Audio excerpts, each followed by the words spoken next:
is a nice number.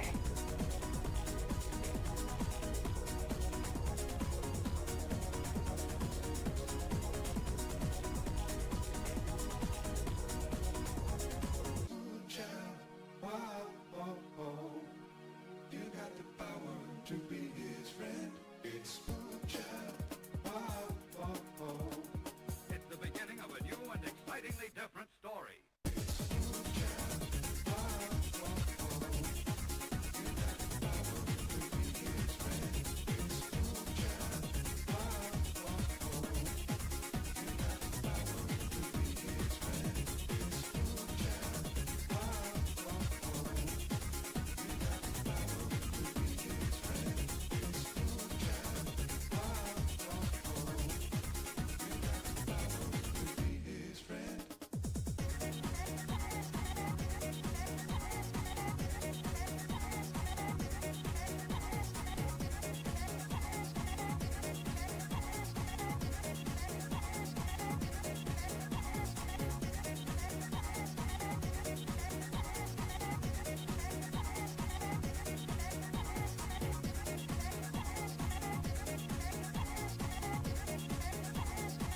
The story is true.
Hello and welcome to another stream. We are back with a very exciting art. Been a while since I did an art one, but today we are back in it. We are going to be doing another one of my original characters because it is their birthday. And funnily enough, much like last time where I had one of my D&D guys who never got like any art, this is another one of my characters who's like does not really have very much going for her. This is, let me pull up her profile. So this is Marion Lundevidnoir, who is the mom of my actual Final Fantasy XIV character who I play and have like roleplay for. And I made her parents as characters just like for fun. And really, I probably didn't have to do in-depth stuff, but I did end up giving them like designs and birthdays and basic personalities. So now I have to draw her because I'm drawing all of them. So that's who we're doing today. We're doing Marion. You can see picture of here. I have another photo of her. I have this one, which is actually the same photo, but you can see more of it. And then I also have, Let's see. I think I have like one more that has her in it. I have this one, which is a full body, and also she's wearing a different shirt in this one. So this is all media that exists of her, basically. Um, you did some stuff with Viola, and now she's basically your internet Sona. Yeah, that happens to a lot of people when they play FF14. Um, I don't know if Sturm has told you the backstory, but his username comes from his Final Fantasy XIV character's name. Um, Also, thank you for the 5 months queue. That's crazy that I've been uh, keeping this up long enough that someone can have subscribed for 5 months. Boy, time sure does pass. Done it. That's crazy. Uh, but anyway, yeah, we're gonna do art. Um, I planned out like some stuff in advance. Like I have a general sort of composition in mind, but I didn't prepare a lot, and by a lot, I basically didn't prepare like anything.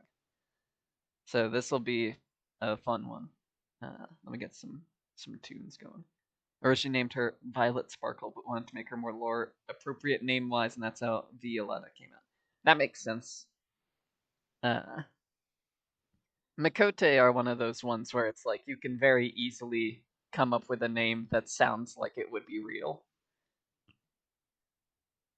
Like it really just requires putting the apostrophe in the right spot to turn like a joke name into a semi-serious name. Let's see. Let me get some tunes going. The old hopefully not kill me playlist. Get this running. Uh,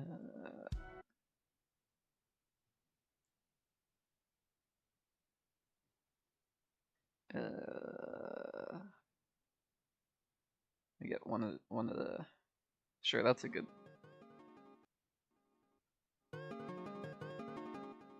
That's a pretty good tunes. Hopefully the volume of that is good.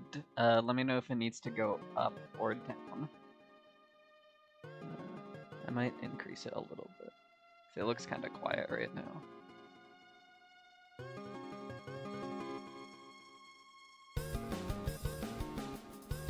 Alright, that might be too much now.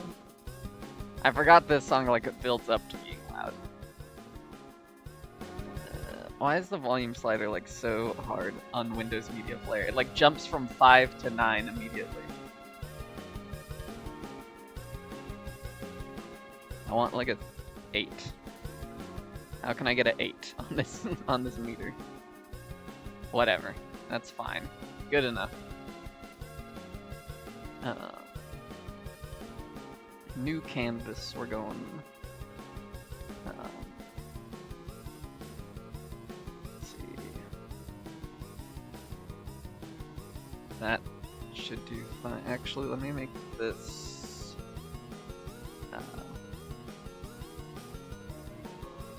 Let me make it 600 by 800.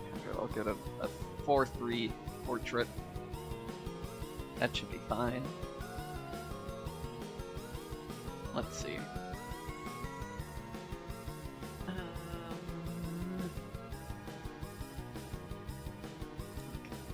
Ref image. Zoom in. I swear there's like, I should have like one more picture of her. Wait, I gotta like.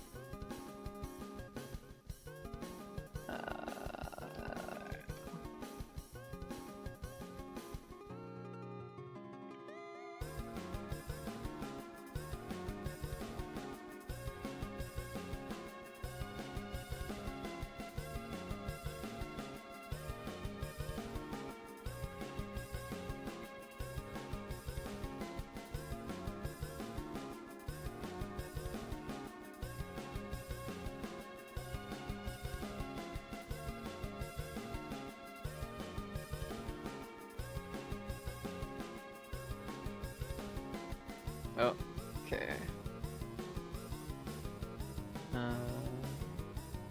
Discord search is being uncooperative. That's annoying. Alright, that's fine. I don't need another picture of her, I guess.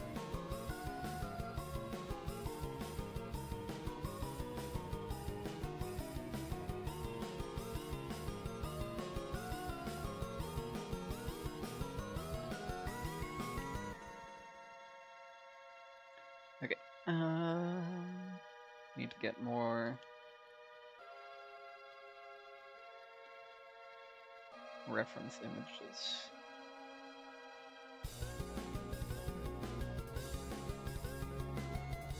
Okay, honestly, I probably didn't need a reference image for a dress form. That's kind of just that shape. But, you know, good to have it anyways.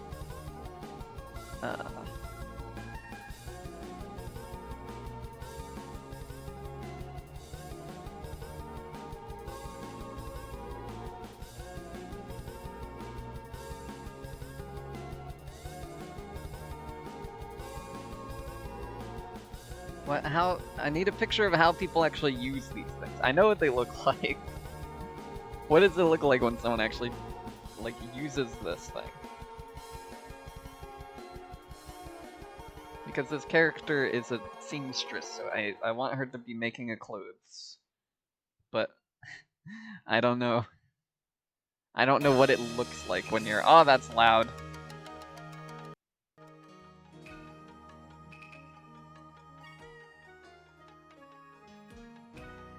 How to use a dress form, 8 steps of pictures. Perfect, thank you.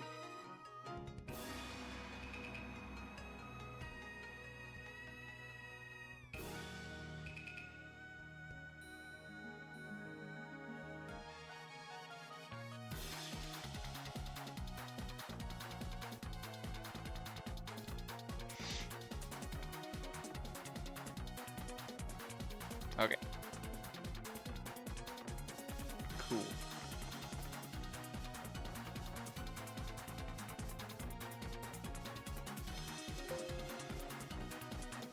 Give me this image. There we go. Beautiful image. My awesome reference image.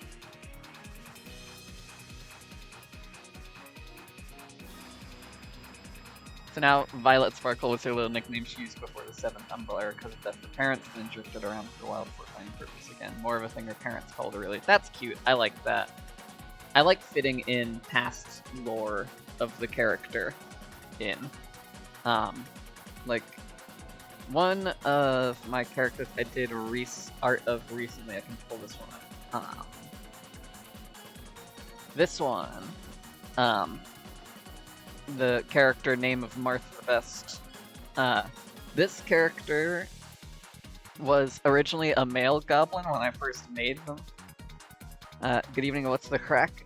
We're doing art. I'm gonna be drawing art of this lady from Final Fantasy, who is my main character's weird hippie mom.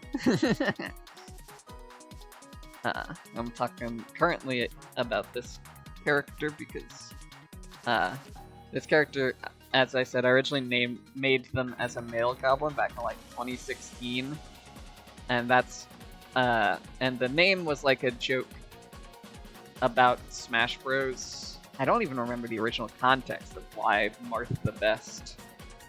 Oh, I think it was like supposed to be like a parody of Mewtwo King. And then the joke was Marth the Best because you get the TH in a row. And that was funny to me when I was in high school. And then like many years later, World of Warcraft added the ability to change a character's gender at the barbershop, which was pretty based of them, not gonna lie, honestly. And when they did that, I went back to some of my older characters, and I was like, you know what? Some of you are girls now. And so I made Marth the Best into a girl. But changing the character's name costs like $10. So they're still called Marth the Best in-game. So I was like, you know what? I'm gonna make this character, they're canonically trans, and that was like their character name in like this WWE equivalent. but their actual name is not Marth. She has like a normal name. And then, because I'm a big brain genius, I've said, well, okay, if her character name was Marth, then her actual name will be Lucina. Because that's just girl Marth. Anyways. On to the actual topic of today's stream.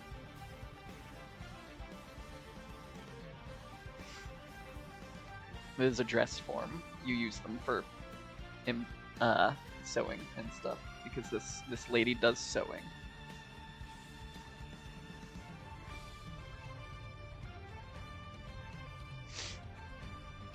Lore. You can take a screenshot and read that if you want, or just go look at my website, because it's on there. Okay. I need to make a sketch. My nose really wants to sneeze, but I don't want to sneeze into the microphone. Tough decisions. I mean, I can just mute the microphone if I do sneeze, but it's annoying to want to have to sneeze and it's not there yet. You know the scene in SpongeBob where they rub their eyes on the treasure map? That's me when there's lore. Yeah. You're like, you see this, and you're like,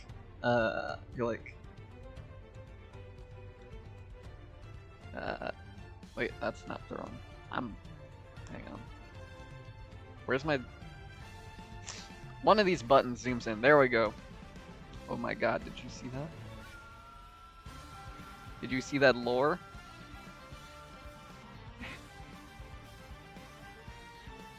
You gotta zoom real in and look at that. I'm reading all of it. Accidentally breaking the illusion because the top of my head got cut off.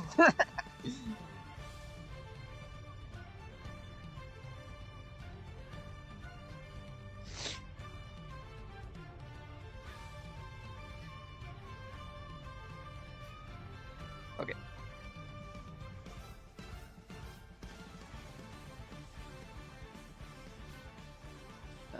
What does this look like? Yeah.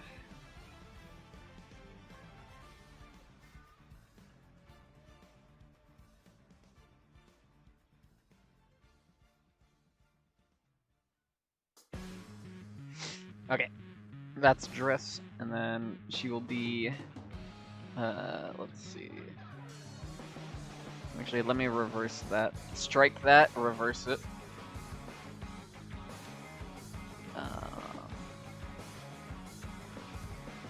She will be working, let's see.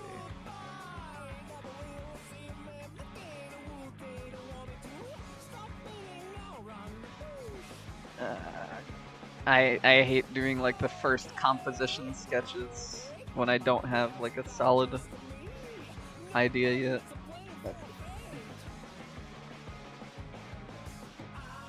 Hair, it goes there. It's gonna be reaching around. Gonna have the needle in the hand with this thread coming out like that. This angle probably doesn't make sense for her to be standing like that, but whatever, that's how we're doing it. And then,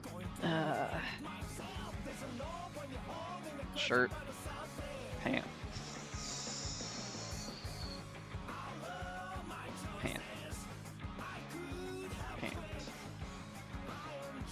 And then the next thing we do is that we zoom the hell in, because that's way too far out.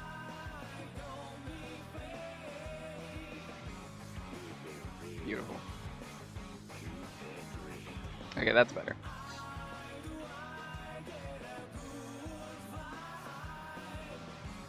Okay. Now we can start the actual work. Which, let's, I'm skipping this one.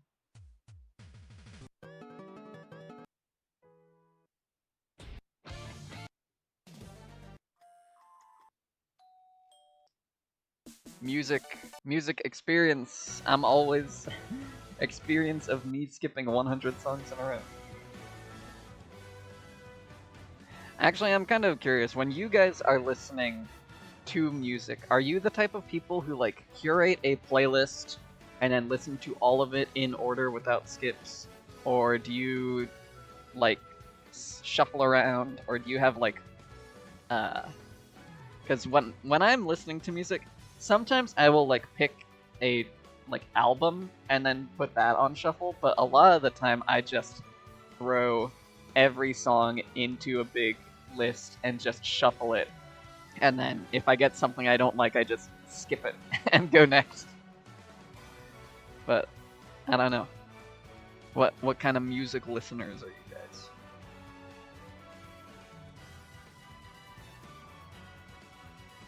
Okay. She's like more of a like a ashen color compared to Diane. Diane's more like a blue. Your Spotify playlist is a never-ending list of songs you continually throw into it. Okay, so you're the same as me then. We both are just one big list of everything. Like 1,700 plus songs in one big playlist. Hell yeah. I don't remember the last time I checked the numbers. I know I have. I'm pretty sure I have like at least 400 songs on my phone that I shuffle through on the regular.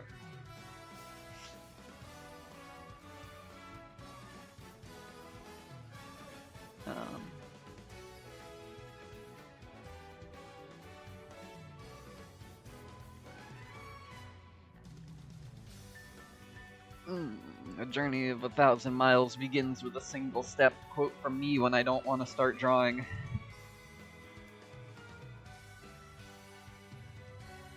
Okay. You listen to your playlist on the way to work along with using it when you're writing. Yeah, that's similar to what I do. I anytime I'm in the car going anywhere, if it's more than like a 2-minute drive, I am playing music. Like it's non-negotiable, basically. There will be music playing, no matter what. Okay. This is a shape of a head. Yes. Perfect, beautiful.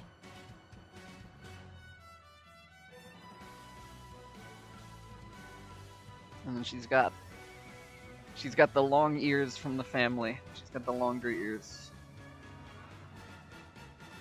Is that where the ear goes? That looks, let's see. Gotta do that.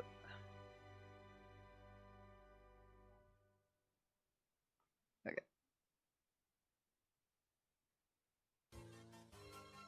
Ear. Right ear.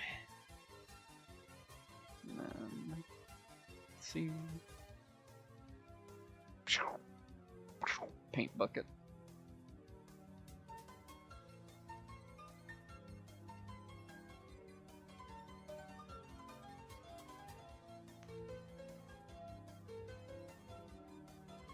Basically, any time that I can listen to music, I usually will. Like, if I'm taking a shower, that's music time. If I'm driving the car, that's music time. If I'm sitting in someone else's car, it's music time. Like, if they're not playing something, then I will be listening to something on my headphones.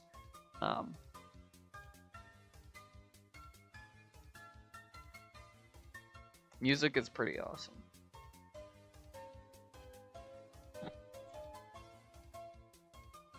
Let's see. I want to get the air. To the surprise of no one that he listened to a lot of Persona 5 music. Yeah, that does not surprise me. But I mean, Persona music's pretty banging. So, you know, can't blame you. Okay. She's got, okay.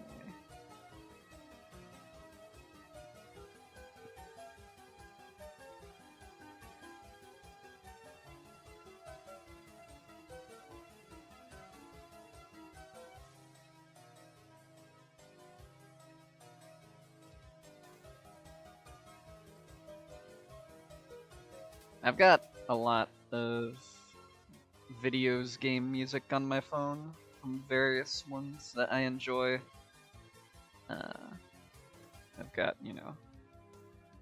I got a variety. I have, actual artists on there. I got some videos, games, tunes. I have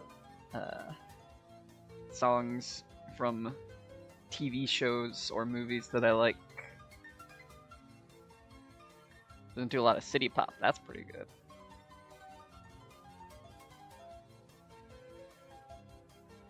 I am vaguely familiar with that genre. I haven't listened to it much myself, but I know of it.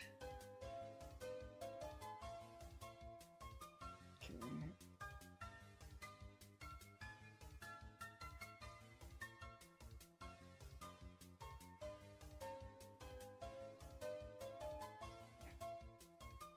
Yeah, basically J-pop from the 70s to early 90s, yeah. Okay.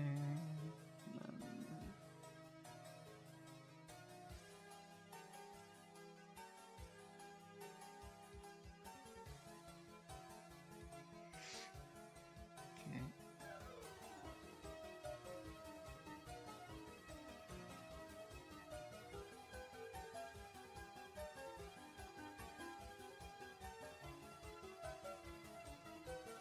I'll have to come at this later to get the proper ringlets. Oop.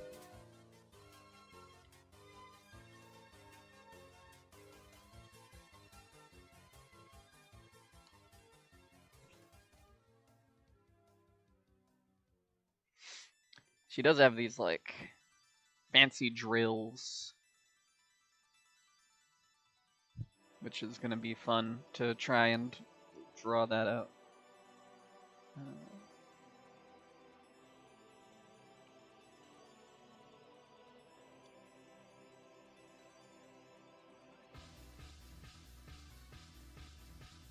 Gotta keep my layers organized.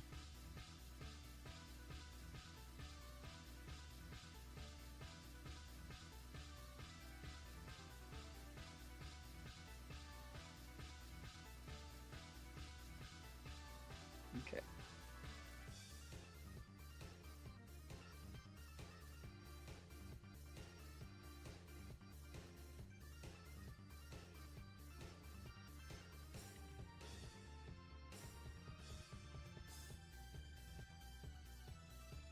Okay.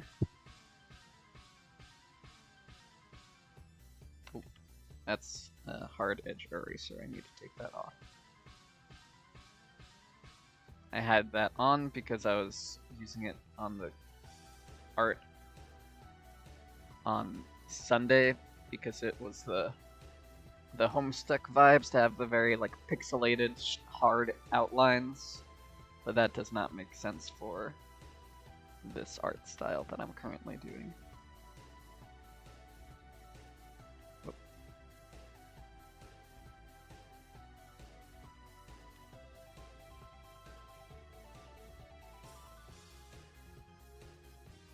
Okay, I can try and sharpen this up.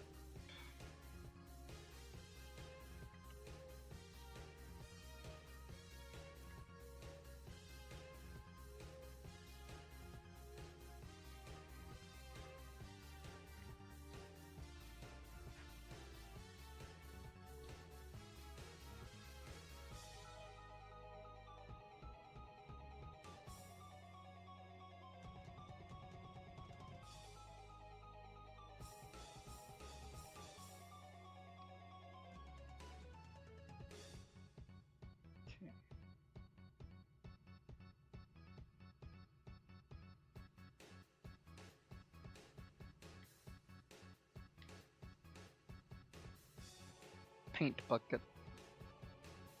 Splurge.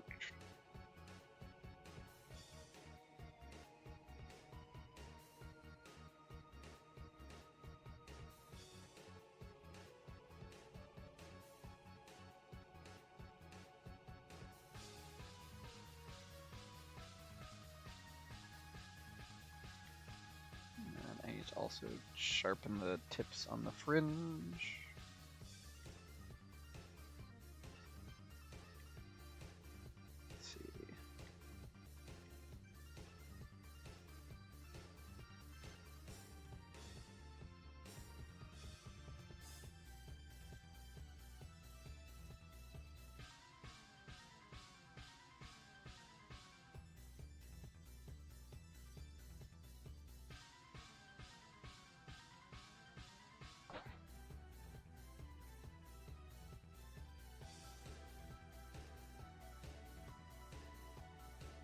we go. Might need to move that down a bit. Yeah, I think I do actually.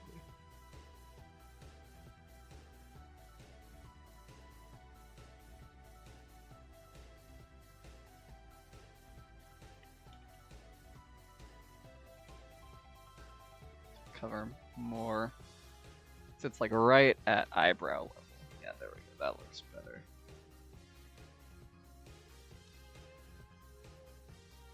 Yeah, we're doing Marion today. Because it is 5/6. Which is the day I made her birthday. Which I don't think I realized that I also made her 56. I accidentally gave her arc numbers. It looks like there is relevance there. There is not.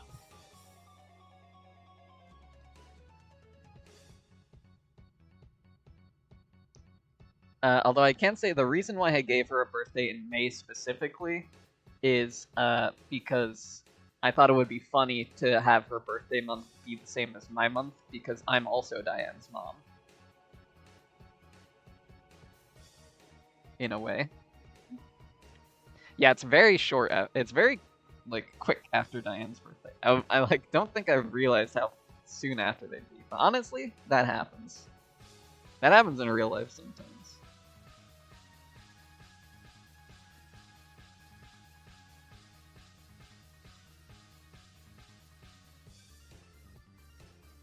Okay. Wow, this area looks really bad. I need to clean this up. Okay, that's mildly better.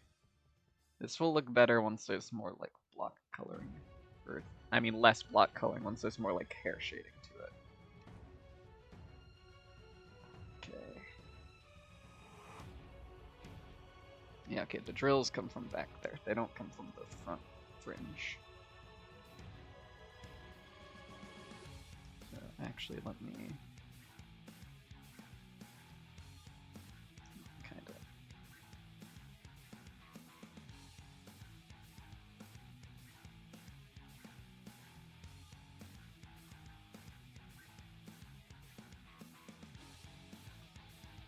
There we go. Let's get.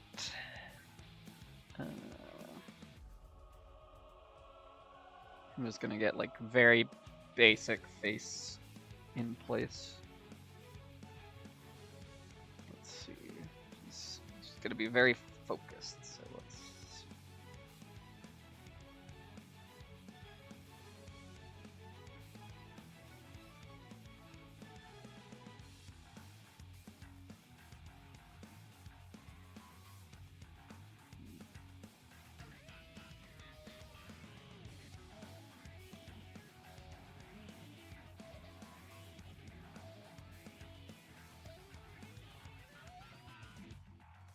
I think I might have made her face too long. That's okay, I can fix that.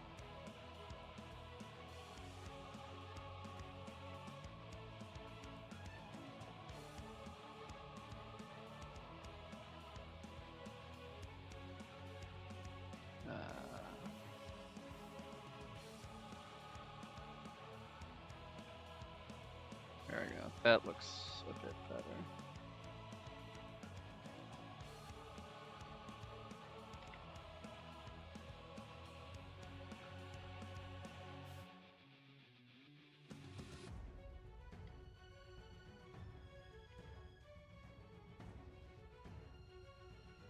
Okay, and some big glasses.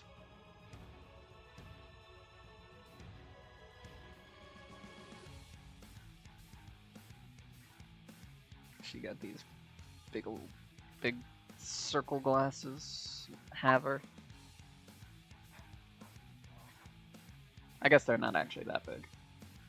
Reasonably sized circle glasses. Wow, it's literally me? No.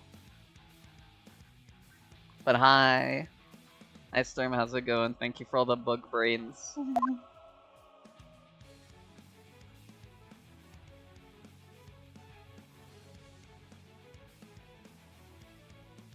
OMG, hi! Have fun in the World of Warcraft.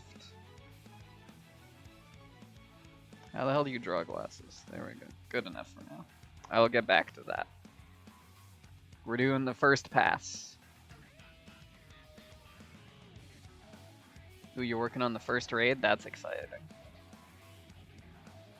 LFR, yeah.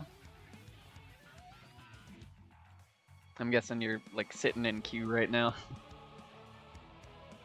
Or did you actually make it in?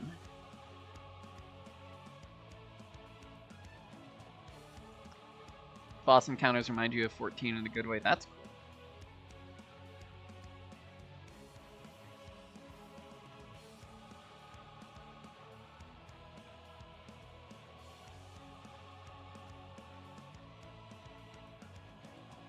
cool. Oh, forgot to seal this up.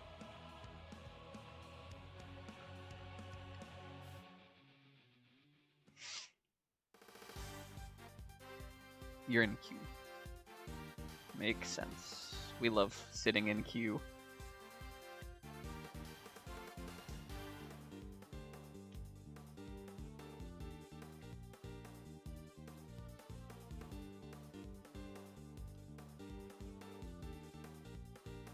Oh, I almost forgot she needs her awesome hat.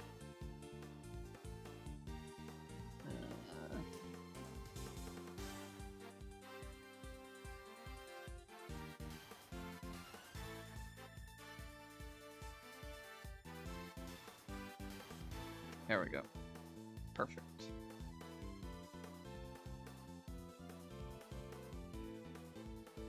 And again, we will get back to this and make it look better later.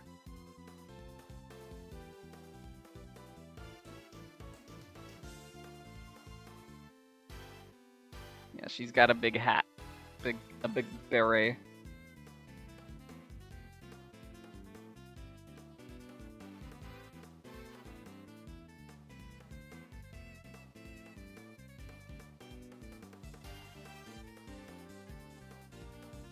Have fun fighting the void. I hope you win. I hope you don't die. I hope you get every loot that you ever wanted.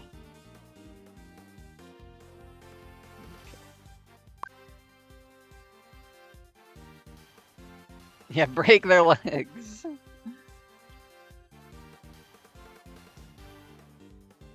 Go get them.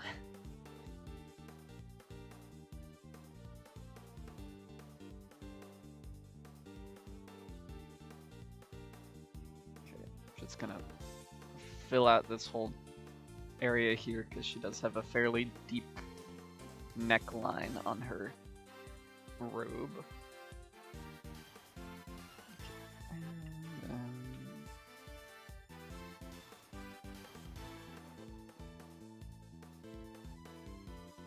Right.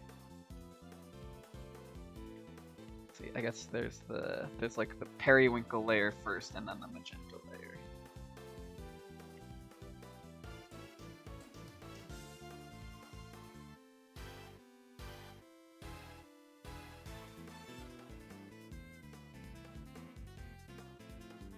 I haven't listened to this tune in like a while. What is this? Objection 2011. Oh, this is from. I think this is from the sequel to Investigations. I don't actually remember. Ace Attorney Investigations, to be more specific.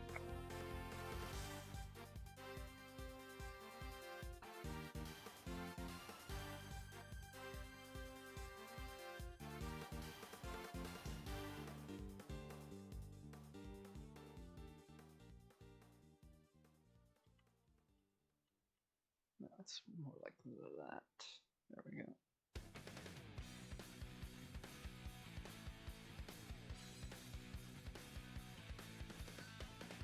Oh, not like that.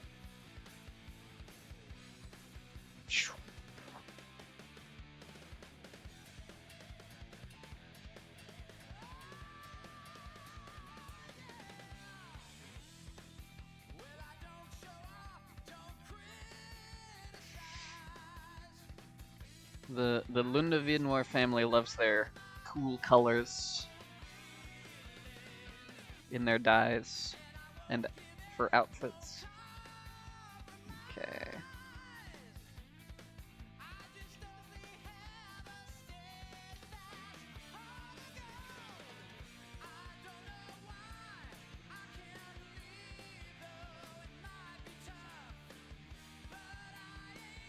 Okay. And this comes down over here.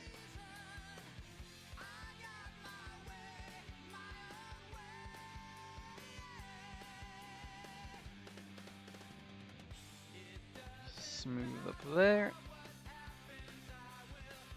Shoulder. This shoulder's gotta come up because she's like reaching behind this thingy.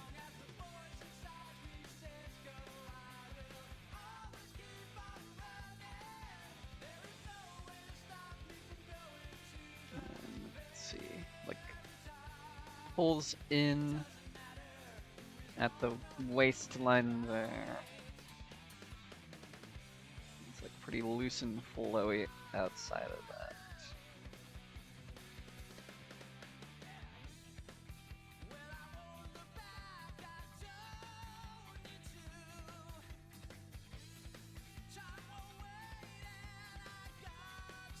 Okay, bam, color.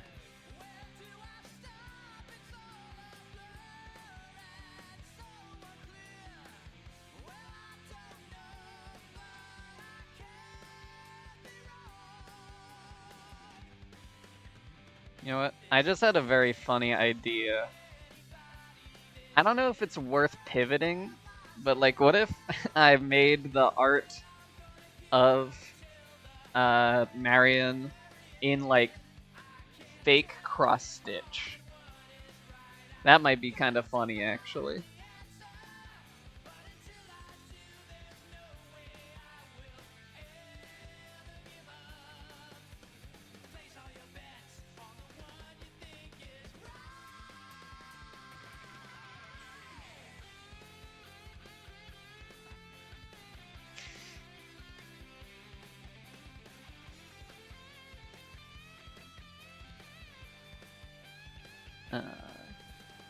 Like the sort of like pixel art cross stitch that people do. I think that might be fun. But that would be like a completely different. I would be completely pivoting to a different art entirely. So I think I'm gonna stick with this one, but it might be fun to consider some other time. Embroidery. Oh, you know what? That's something that could be fun though, is to do. Mentioning embroidery made me think of I don't know why this is like the first place my mind went to, but like the TV show Chowder, where like all of the characters have like texture, like embroidery texture on them. It would be fun to like do that after. She is kind of chowder colored, like it would fit the aesthetics. That might be fun. And then I don't have to do as much shading as well. It would be great. Maybe I will do that.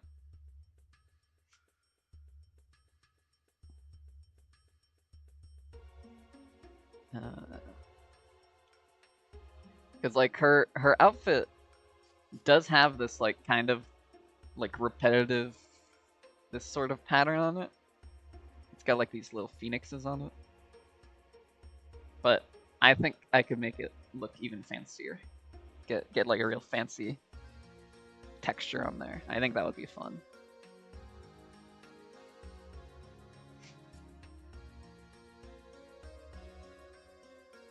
Okay.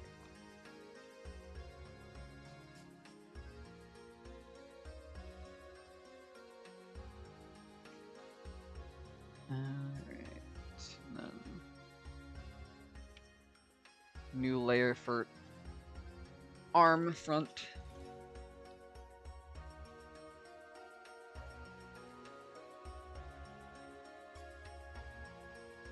Let me make that like semi-transparent so I can see it.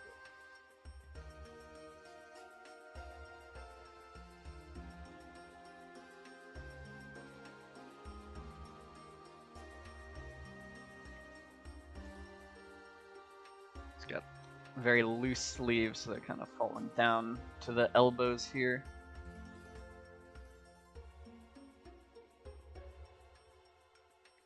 So get like some crumplage over here.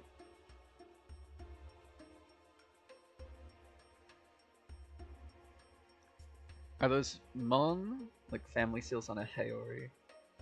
I assume they are. This top is, I don't recall the exact name of it, but it is supposed to be one of the Heimgun outfits. So it's very likely that those are supposed to be Hmong.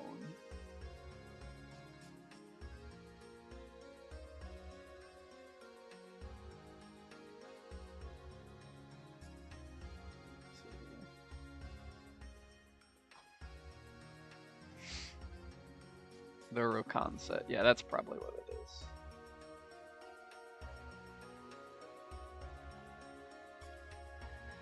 Very loose sleeves.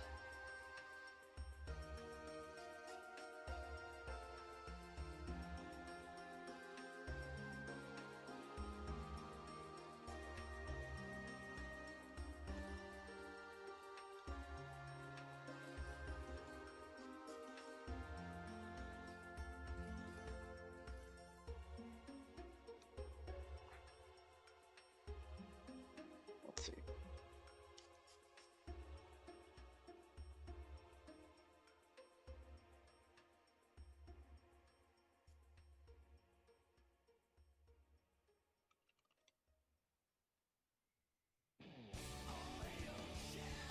Nope.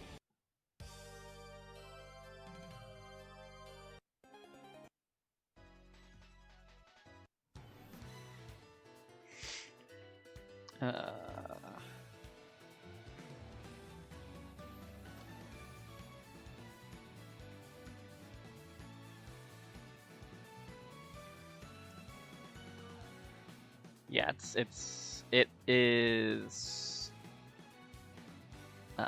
this armor. This one here.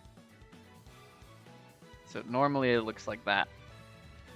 I dyed it this like magenta color with like periwinkle on the inside, but it normally looks like this. It is indeed the Mount Rokon glamour.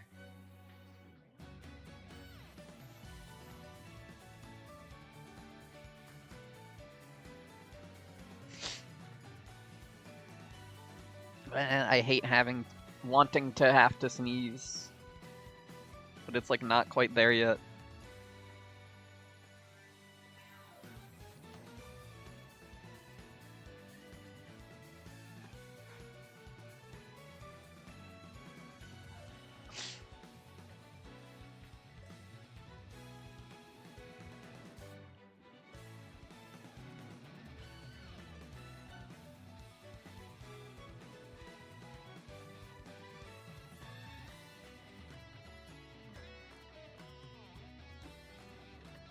Take a sip of delicious beverage.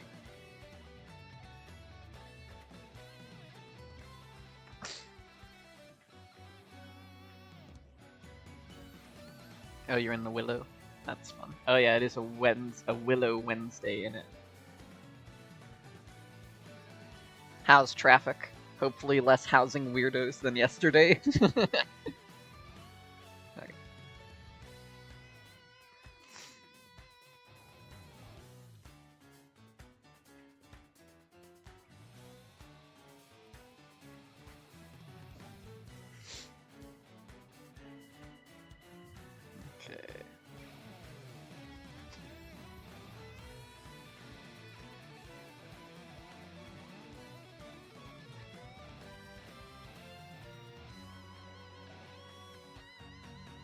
Okay, let me get this dress form here.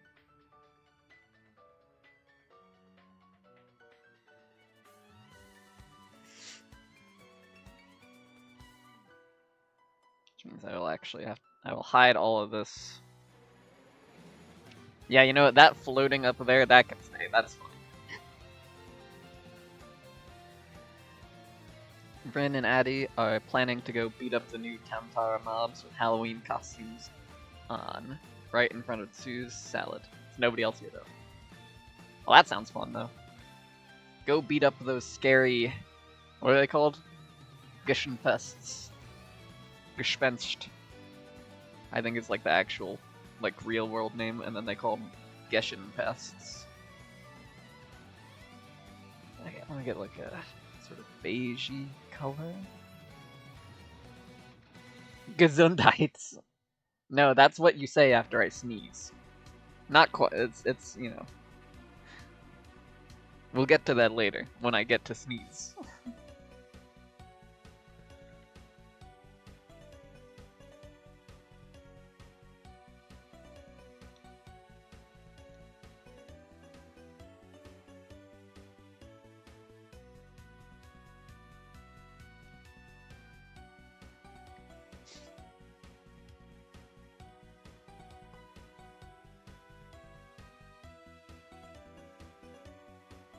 And always remember that it is always legal to trace reference images of random objects.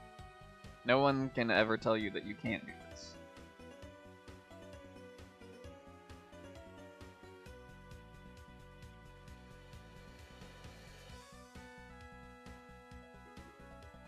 And cats, exactly.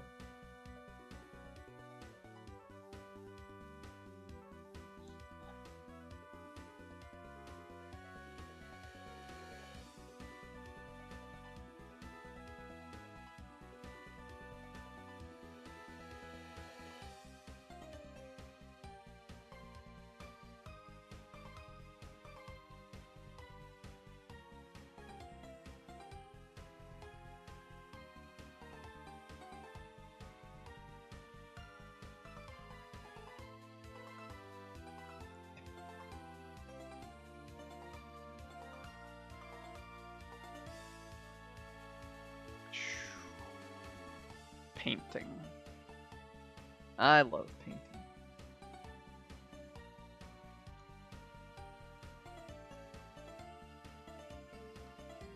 I also sometimes am annoyed by painting, but I love painting.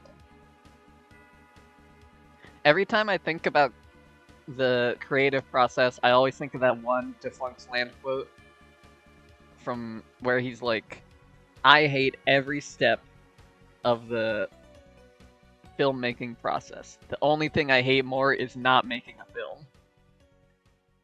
Stabilization in this seems intense. I have it that way. I have this like hiding behind my head. There's a toggle there for smooth stroke that I can determine the quality and the weight sliders to customize it to my personal needs. So if I uncheck this box, there's like no correction at all. I can just go. I can do this. But because I am drawing with a mouse, by the way, I don't know if I've said this on stream. I probably have. I don't have a drawing tablet. Everything you see me draw, I made with mouse and keyboard. So that is why I have smooth stroke on to help like bridge the gap a little bit. You what? Yeah, shrug. I just do everything with mouse and keyboard. You know, the other day we were hanging out and I was drawing in Call of Duty the whole time. I was using my mouse and keyboard. I don't own a drawing tablet. I have never owned a drawing tablet. So yeah, you know.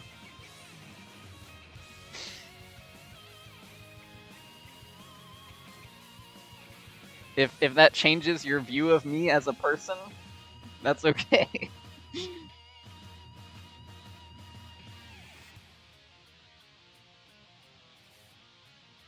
Okay. And then let's see.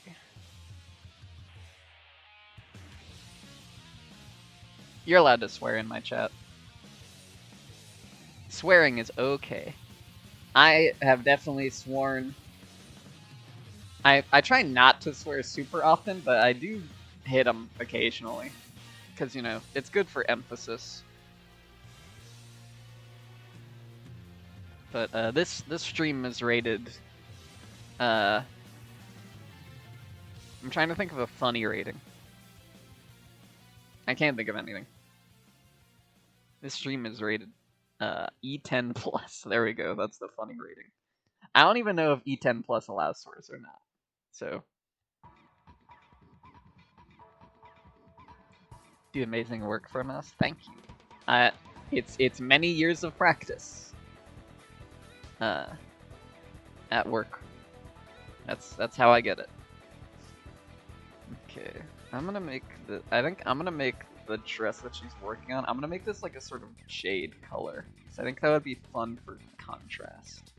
And also, I just like jade color stuff. And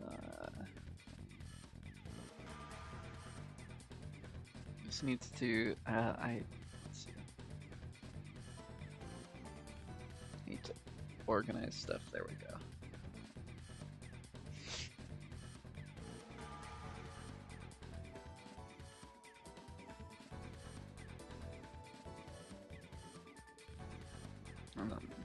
Gotta look at my reference image.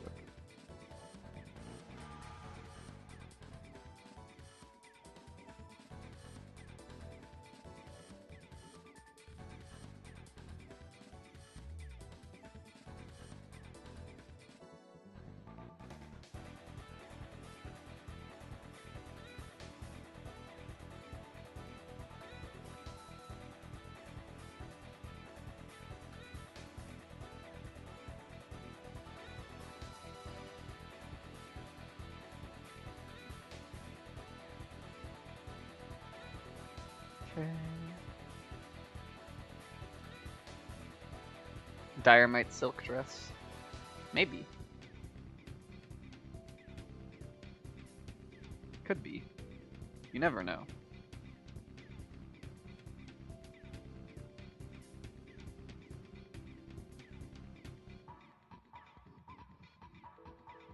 It's like very ruffled along this edge. As it like gets in towards the waist on my reference image.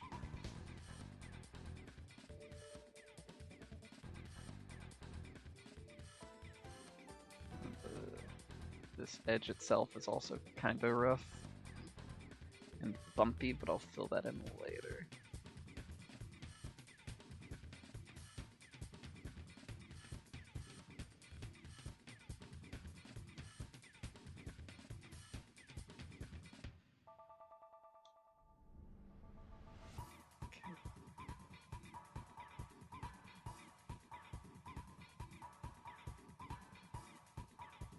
It's kind of ripply, kind of Scott.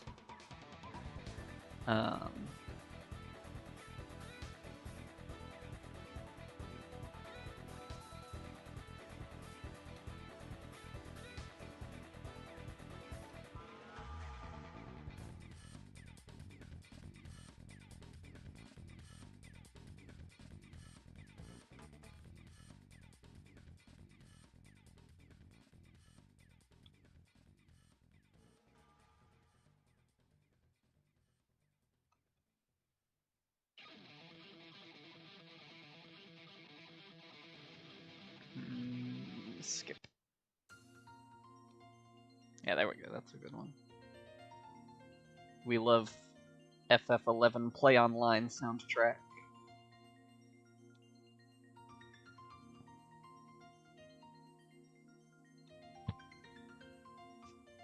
I'm the world's biggest FF11 Play Online shill. Maybe. There's probably people who are even bigger shills for it than me, but I love Play Online.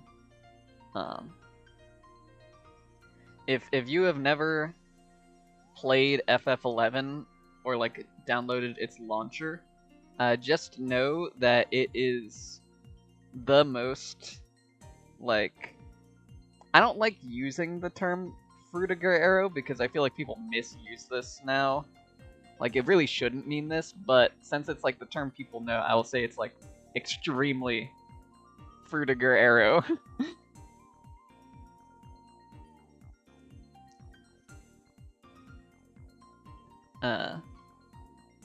But FF11 play online is awesome. Let me see if I can pull up some pictures of this. This is like completely off topic, but I love the play online launcher for Final Fantasy 11 is so awesome looking.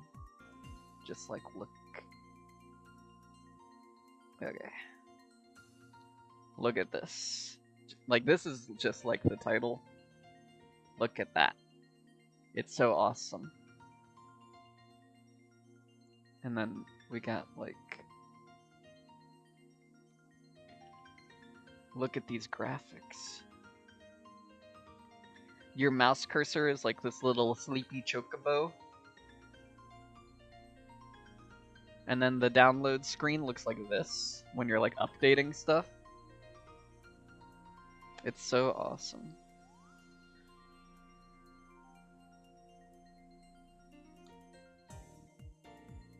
Look at, wow, this image is really low quality. But just like look at it. It's so cool. Weirdly PSO looking for FF. Yeah, it does. It's but I think the reason why I don't have evidence for this, but I'm pretty sure Play Online was supposed to be their platform for like everything. But it ended up only really being for Final Fantasy 11, and then they didn't support it for like anything else. But the Play Online launcher has features, like it has its own like username and avatar system, and it has like you can send mail to other people, like you can see here like this like Play Online chat.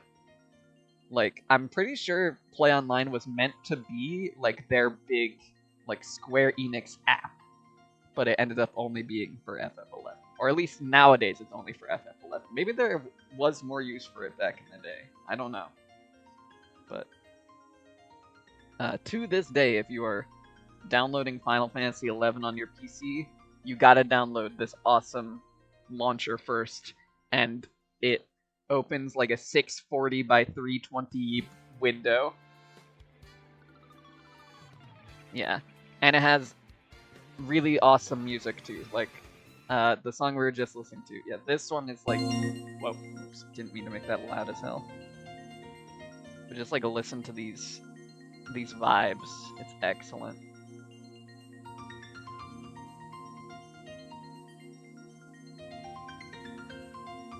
Wii soundtrack, exactly. The Wii copied this because Play Online came out in like 2001 or 2002. And then the Wii came out like a couple years later, like 6 years later, and basically like jacked Play Online's whole aesthetic.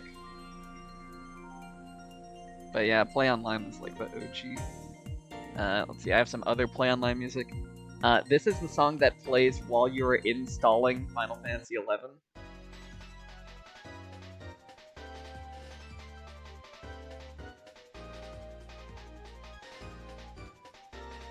Wait for it.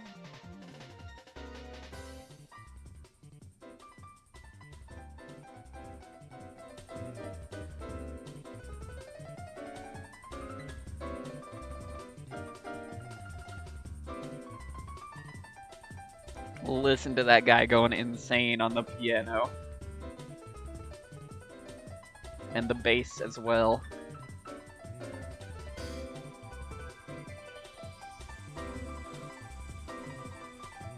They were cooking something there, is all I'm saying. It's a shame that FF14's launcher has no sauce in comparison. Like, I don't want to be rude to the FF14 devs, but the FF14 launcher truly has no sauce to it in comparison. Did this layer move somehow? Oh, it was just, okay, it was hidden up by the gaps were hidden up because they were on the sketch layer. I see. Let me fix that.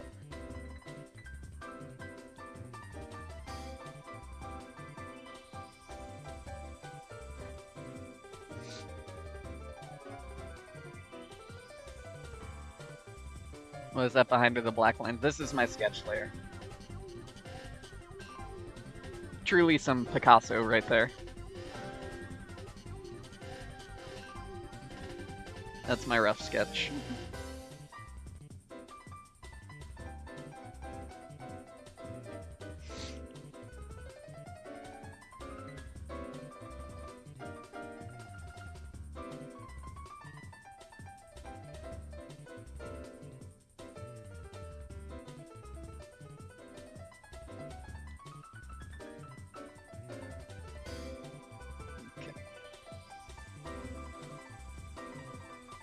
City Pop mentioned? Hell yeah. Love a good City Pop.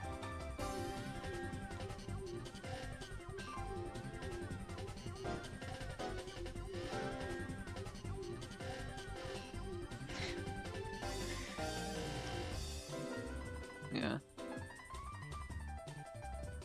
Watching the Mets. I see, guys.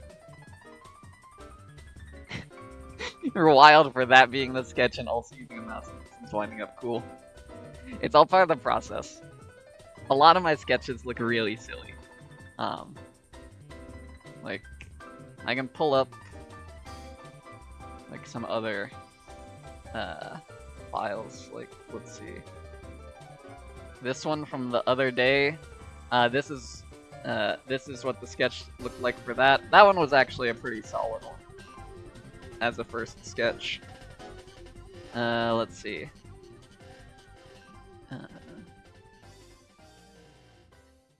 Most of my sketches are not as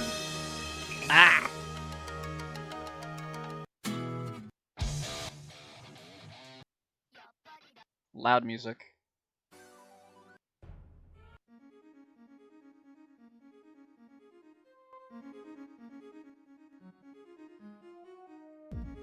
Like, this is an exception. This one is like an exceptionally bad sketch. Usually they're better than this. Like my sketch on this one looked like that. Like this one I think looks pretty good. This one I think looks pretty good. You can open like the Diane one from a couple days ago. That's what the sketch looked like for that one. Like normally they look more normal than this. This one, I really half-assed this one because I was just like not feeling the sketch process at all. Let's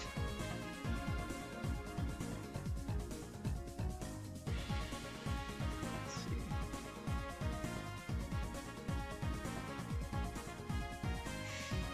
I think I need to move this drill further back.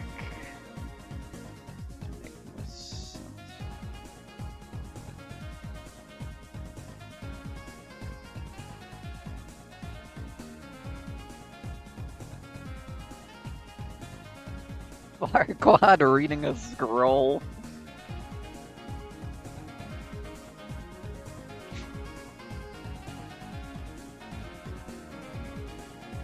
There you go. Now, where was I?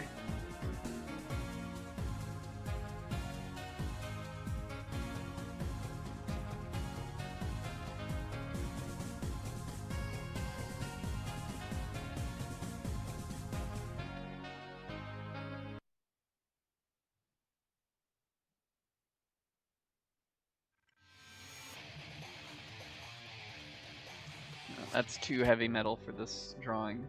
That's too emotional. This should probably not be in the playlist. This song hits too hard.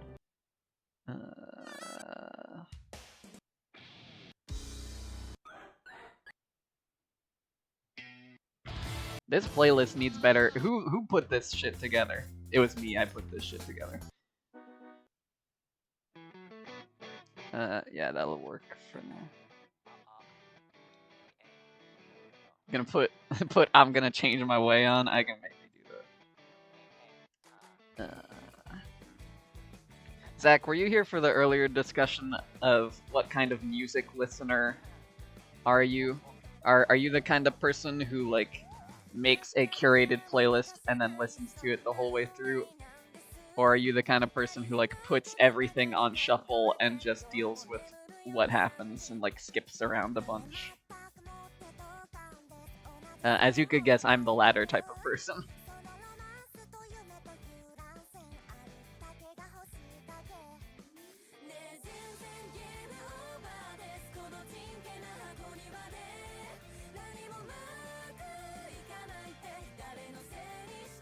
You're a playlist full album kind of guy.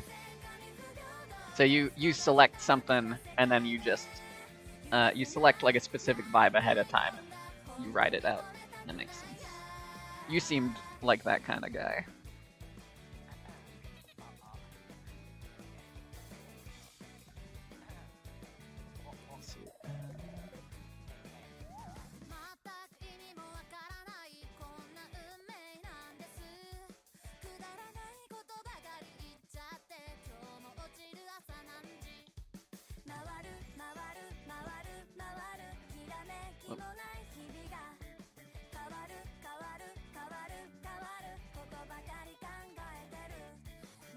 Yeah, okay, so the inner layer is like really tight on the cuff compared to the big sleeve. Okay.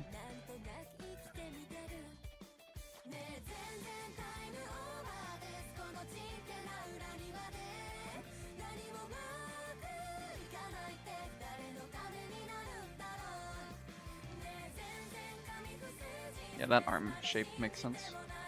Depends on the scenario for you. So, like, what kind of scenarios would you do, like, one versus the other? 10-minute drive is on shuffle.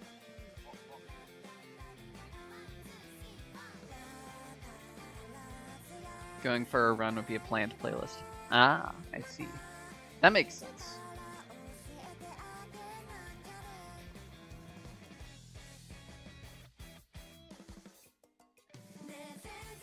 Long train ride or drive is full album. Mm-hmm.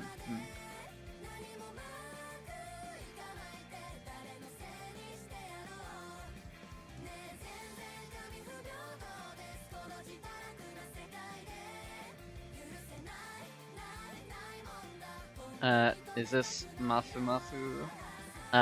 No.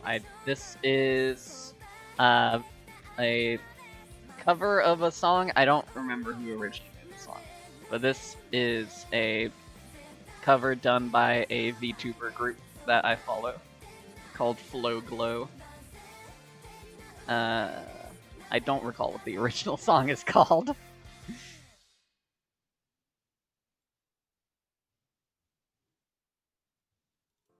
Or, I mean, what the original artist is called, I mean.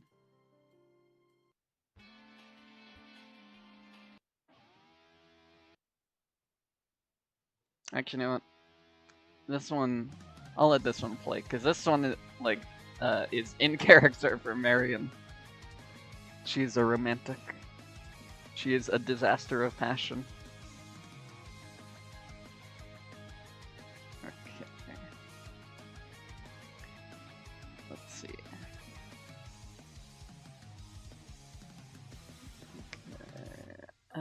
How the hell do I...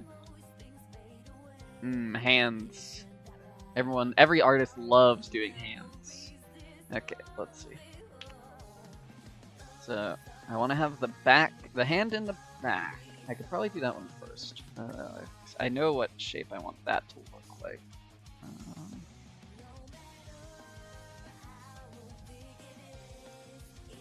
This one's gonna be kind of like...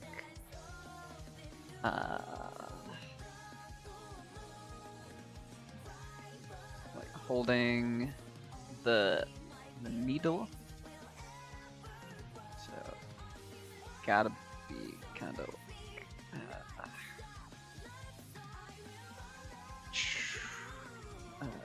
like that. That's what a hand looks like, right? It's not that tall, though. Yeah, it's more. Yep. See you later. Thanks for stopping by. I'll definitely be posting this around once it's done. Thanks for stopping, saying hi, and chatting. It's good to have It's always fun to have friends around to banter with.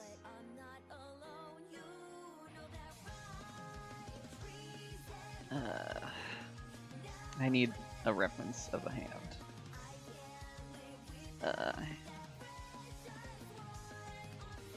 What the hell do hands look like?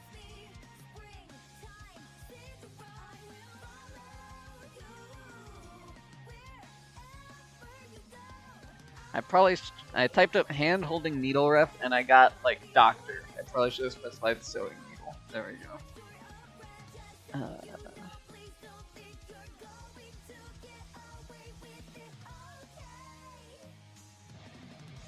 I realize this pose is like I'm like making her left-handed.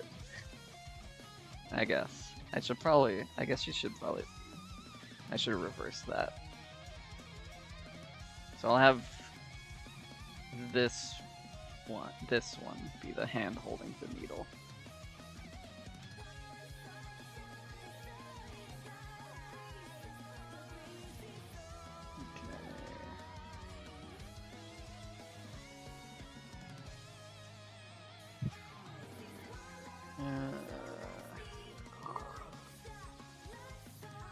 Ref image located.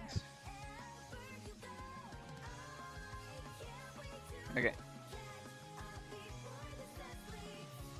Top 10 video game songs to cry to. Oh, okay. That's a fun top 10 list. Let's see. Let's see. Number 1 is probably going to be the ending theme from Drawn to Life, which is called The End. This one is number 1 because when I was a child, I cried during the part of the game that song plays. So that's number 1 because that's the only video game song that's ever like actually got to me. Well, it was like the whole narrative, but the song was like a part of it. My number 2 song to cry to is probably going to be Close in the Distance from Final Fantasy XIV. And I will maybe give it a shared with Flow from Final Fantasy XIV because those both are basically songs that you cry to for similar reasons.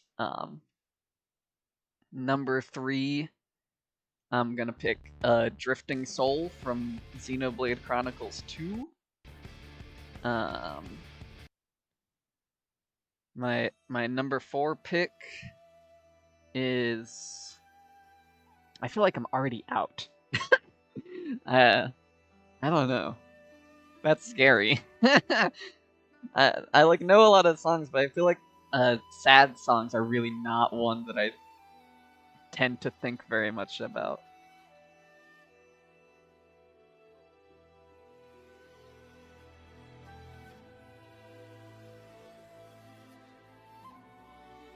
Okay.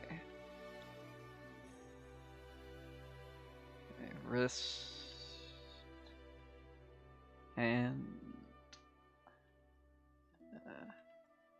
trying to think of like sad video game songs that are like actually sad and not like joke sad.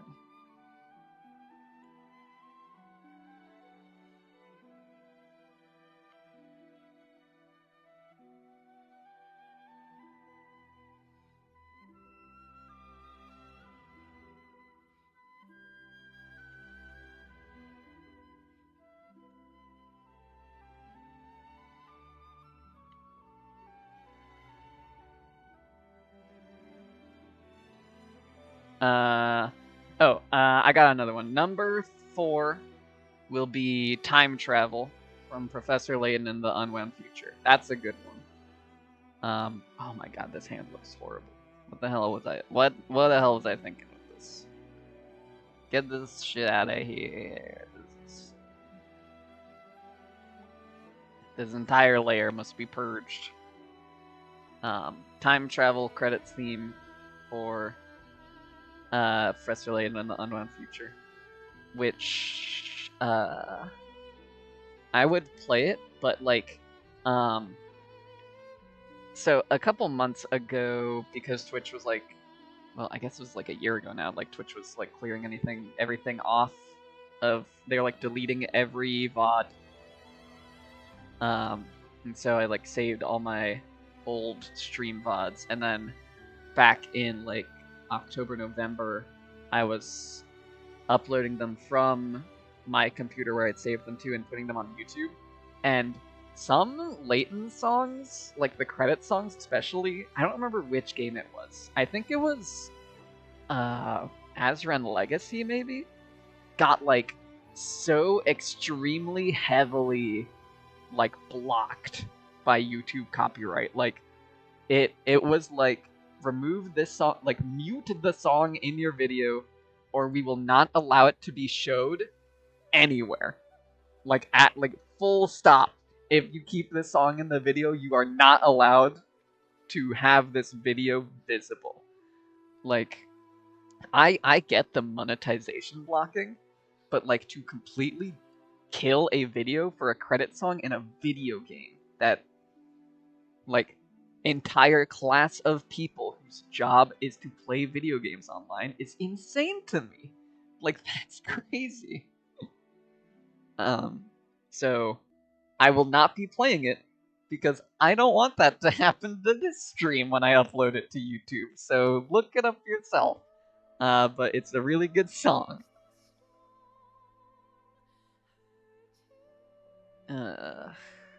Let's see.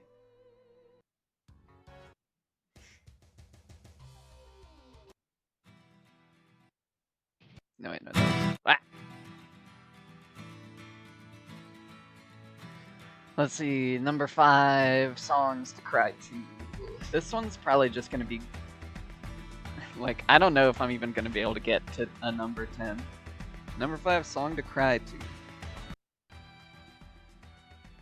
I'm just gonna like scroll through this big list. I don't know. What games even do people get sad about?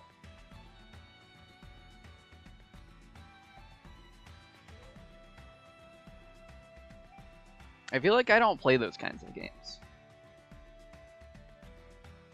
Usually.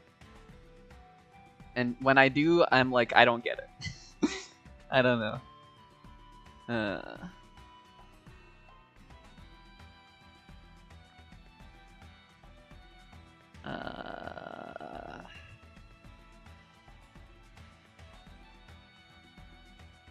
Yeah, like genuinely can't think of anything.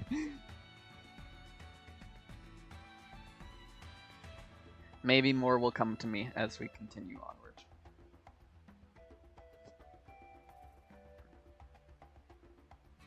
I'm going to do a cheat. Instead of what I was originally going to have our hands doing, which was like holding a needle in like a crazy pose, I'm just going to have her I'm gonna do what all the great artists do and not actually draw the hand. I'm just gonna have her like fastening something on the backside so that you only see this little bit of her hand. And basically, I'm a genius for this. Because I don't want to draw that.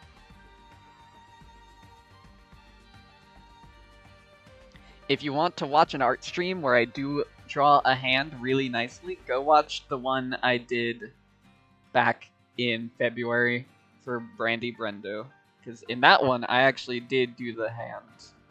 And it was like really nice. And I really like how the hand turned out in that one, but I don't want to do it right now, so we're not doing it. It's just that simple, really. And then same over here, I think.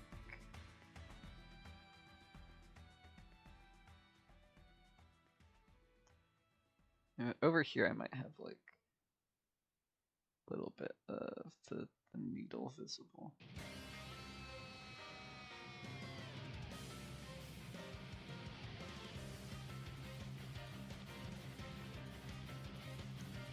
Get like a little needle. Pew.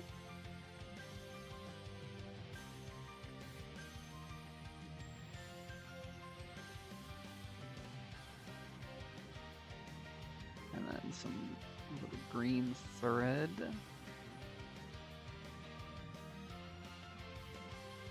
There we go. Beautiful.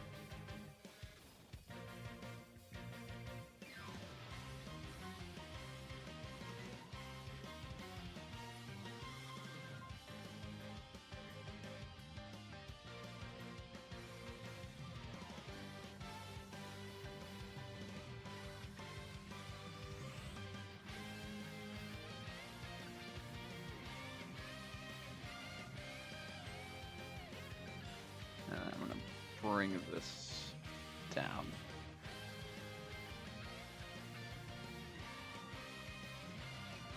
Actually bring it down even further.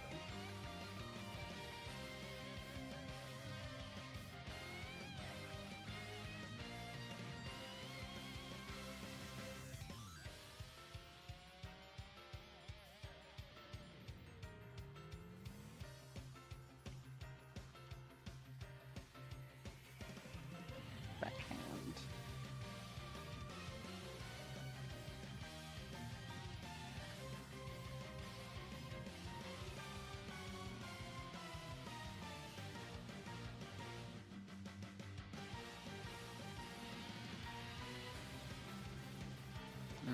Why is this not getting colored in?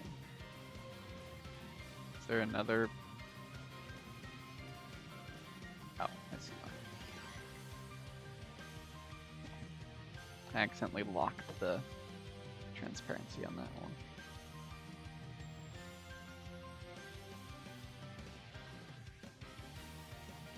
Okay, what does the belt situation look like? Okay.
Okay. Make a pants layer. Will be this color, sort of, but a bit more blue, like faded looking.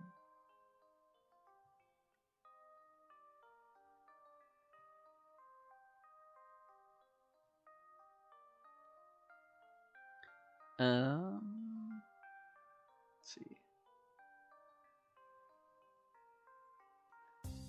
Our light from Persona 5 Royal, memories of Youth 3, Prisoner of Fate from Chrono Cross, Time Travel from Unwound Future, We Are as One from Bayonetta 3, Dear Father from Sonic Frontiers, Recollection of Scenery, Scene from Dusky Bridge from Trials and Tribulations, Shapes from Night in the Woods, FF15 Final Fantasy theme, Phantom Liberty from Cyberpunk 27, and 13 AM from Deltarune. Yeah, that's a pretty solid list. Deltarune is one I probably should have thought of, because that game definitely has some songs that can hit you. The main Final Fantasy theme is like, it's like almost cheating how well it works in like every game it shows up in, and it like hits you right there. Sturm can attest to that, I'm sure. Ace Attorney, yeah, that's a good one. Sonic Frontiers is not one that I would really expect to see on like a hard-hitting emotional list, but I also don't really know much about Frontiers, so I could believe it. I assume, based on the title, that song has something to do with Sage and I almost just said Robotnik, Dr. Eggman. Boy, what I'm like such a weird, like, you can tell my experience with Sonic is like mostly like YouTube poops and my friends who read the comic that my first instinct was to say Dr. Robotnik and not Dr. Eggman. Has to do with Sage and Eggman. It's so good. That checks out. I don't know very much about Sage, but she is very cute. And from what I understand, she is Eggman's daughter, which is cool. And yeah, I don't have any further analysis of that. Just that the things I do know about her are pretty neat. So she's pretty cool in my book.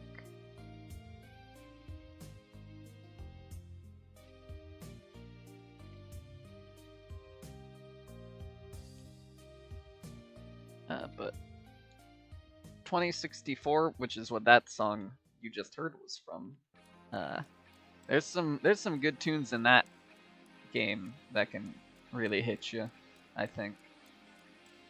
Specifically, I don't remember what it's called. Let me see if I can find it. This one I can pull up because I know the 2064 OST is safe because I play it all the time and I never get killed for it. And also I just really like the 2064 OST. There's a couple really good ones. Distant Scenery, this is a really good one.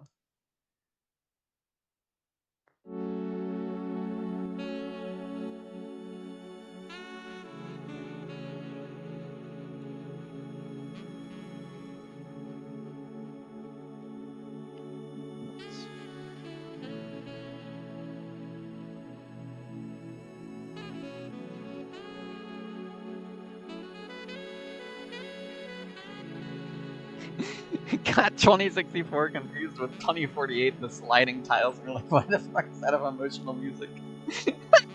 Could you imagine that game having like a really moving like orchestral score to it to as background music to shoving blocks around to create towers of two? What a world that would be.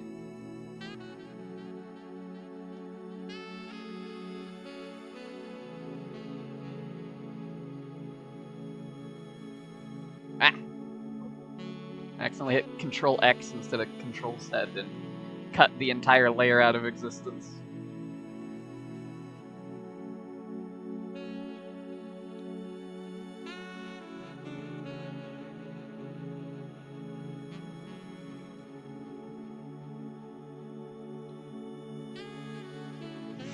Yeah, this one's really good. And then there's another song from 2064 that hits very hard, which is called I believe it's called. Oh, what is it? So, okay, yeah, it's wintermute.lip, which is like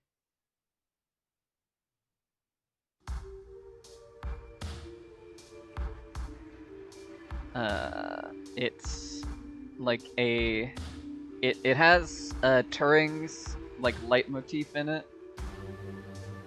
And this spoilers for 2064, but this plays at like the climax of the game where very bad things are happening, and Turing might not make it.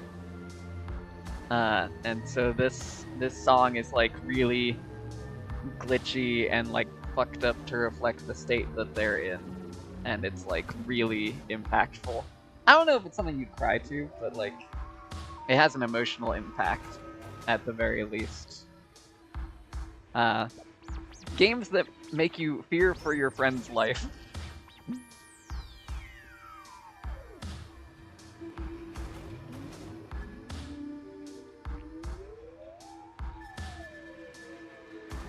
Yeah. I don't know. I honestly, like, I just don't cry at stuff very often. I've never really been that kind of person, except for the sun. The sun is like responsible for probably 90% of the tears I've ever shed. That bright asshole. But besides that, like, I typically do not cry very often at things that are like emotional in like a sad or like a moving way. Does not really happen to me super often.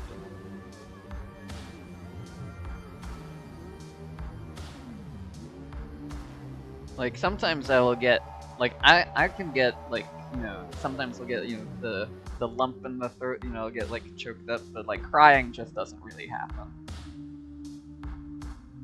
Like that's something I just don't have really much of a response for in the bod.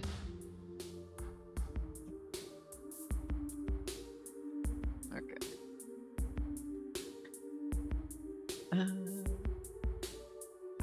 Let's see. I might need to crop this even closer than what it is right now. Let's see. I might make this like a square crop.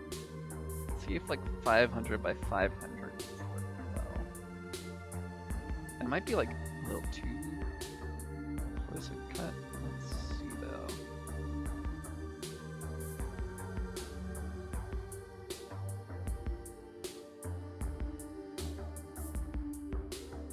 Let's try like 450 by 550.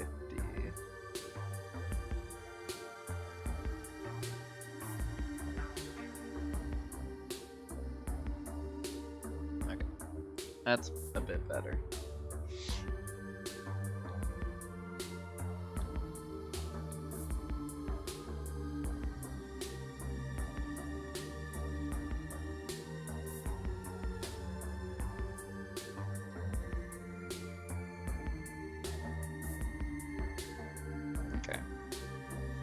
Now, I need to go back to the face and make that look a bit better.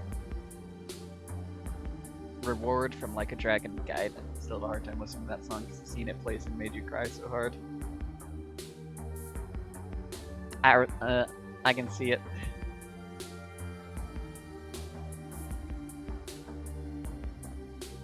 But yeah, 2064 soundtrack, very good.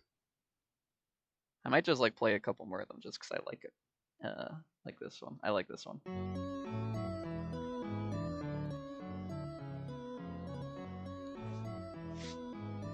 Okay. We going back to the head, the face area.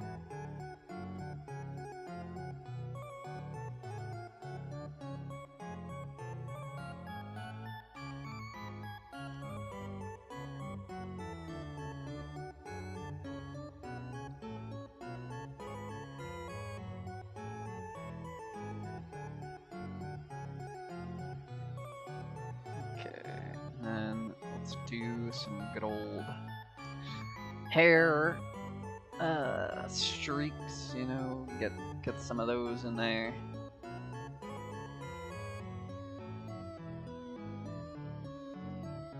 Get the shaping sort of.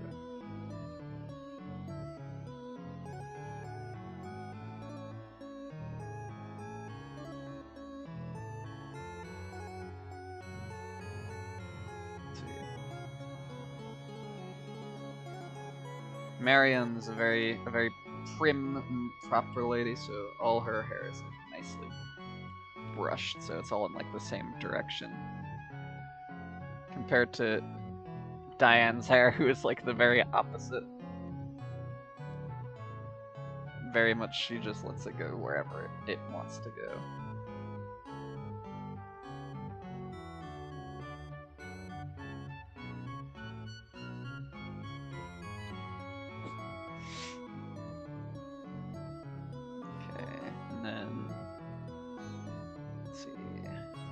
Also get that little bit of blue fade in there on the tips.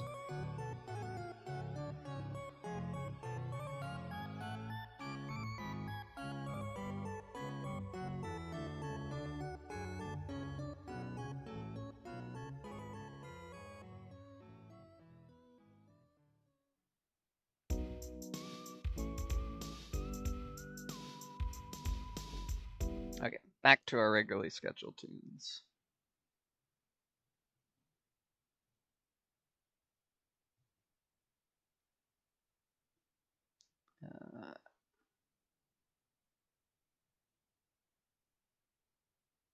Oh, I need to press play. I was hitting like the skip to next song button, but apparently Windows Media Player, that doesn't automatically make the next song start playing, even if you skip to it. which is like honestly news to me. Did not know it worked that way. Okay. Whoops.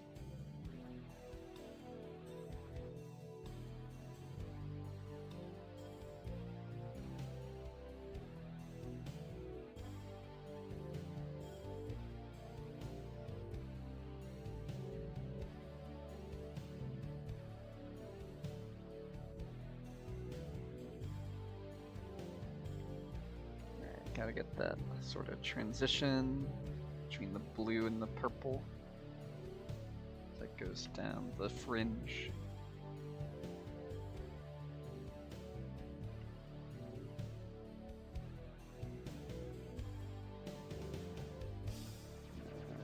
Also get shaded in the back.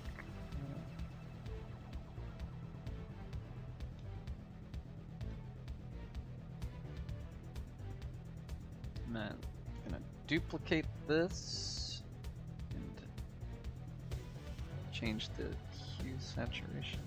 This one to be darker.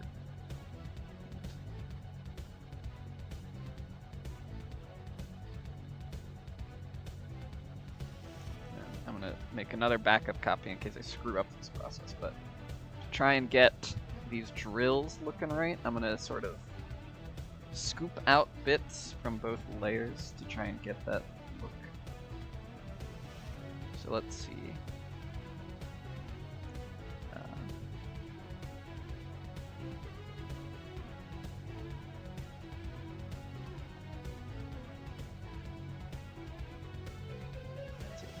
Let's make that 10, I think. Maybe more like a size 7 gap. There we go.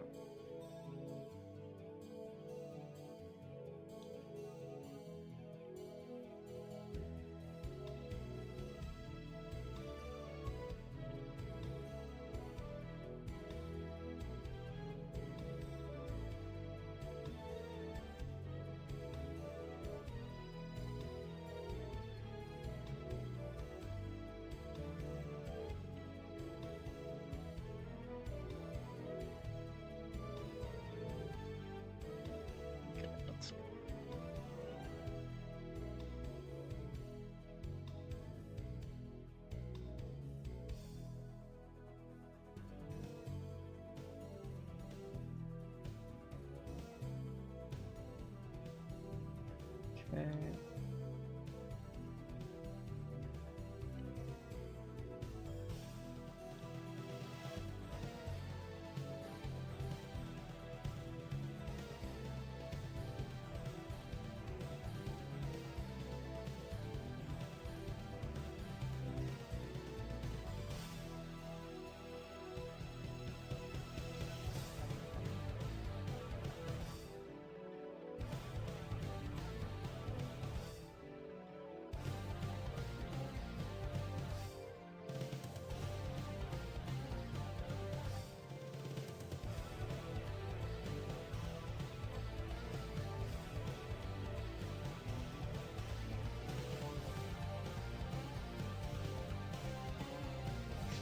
That looks pretty good.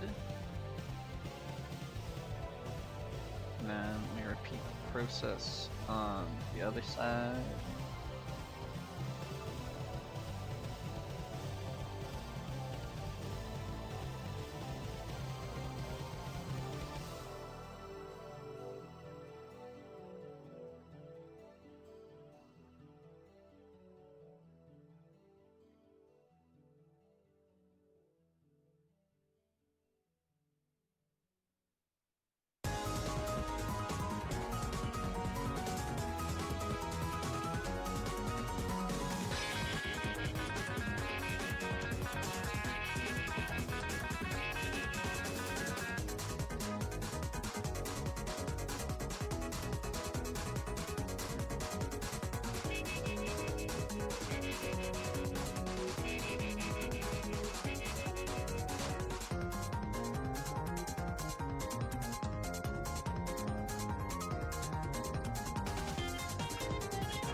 There we go.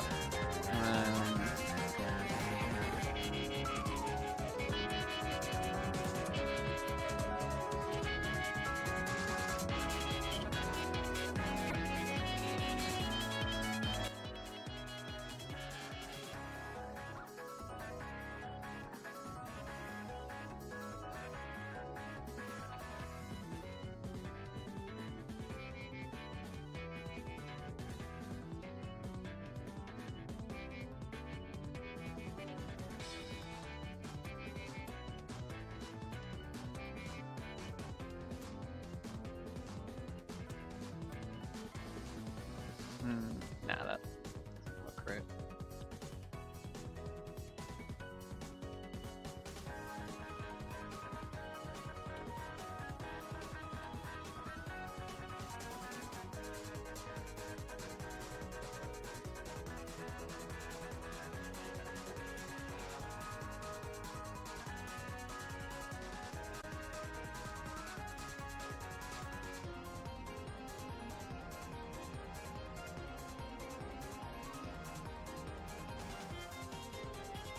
Okay.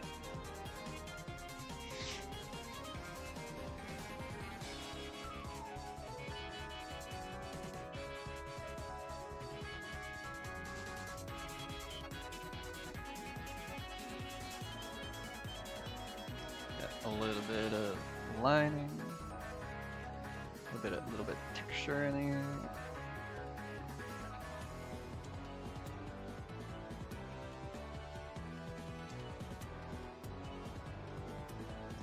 Don't even know how well you can see the texture, but yeah. A little bit makes a lot of difference, you know?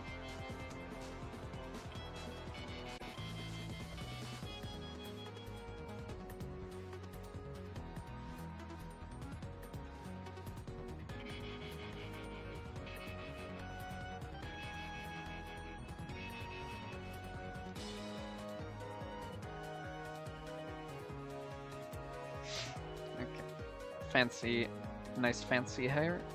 Yeah.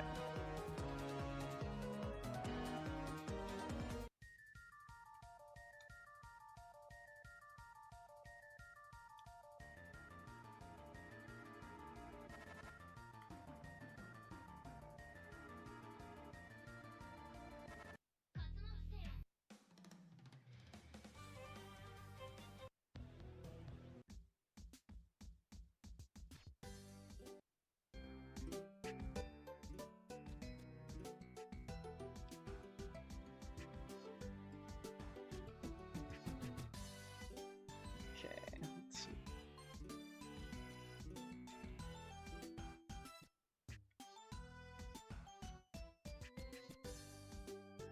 I'm gonna make the ear slightly less crazy because I overestimated it in the first version.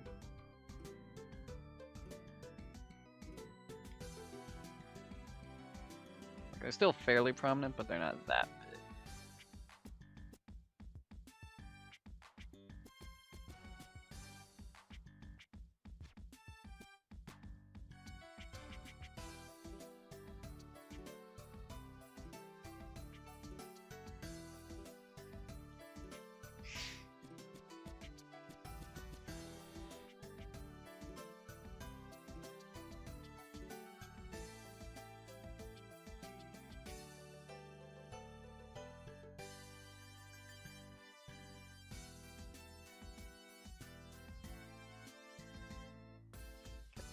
What does the shading sort of look like in this one? Okay.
Looking very nice. Thank you.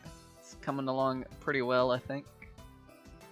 It's like that's how the full thing's looking at the moment.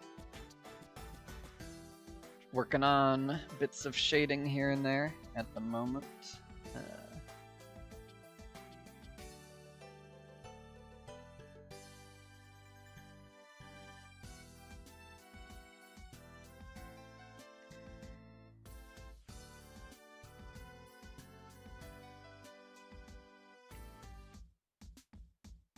Whoops. Need to lock the transparency in that one. It's better. There we go.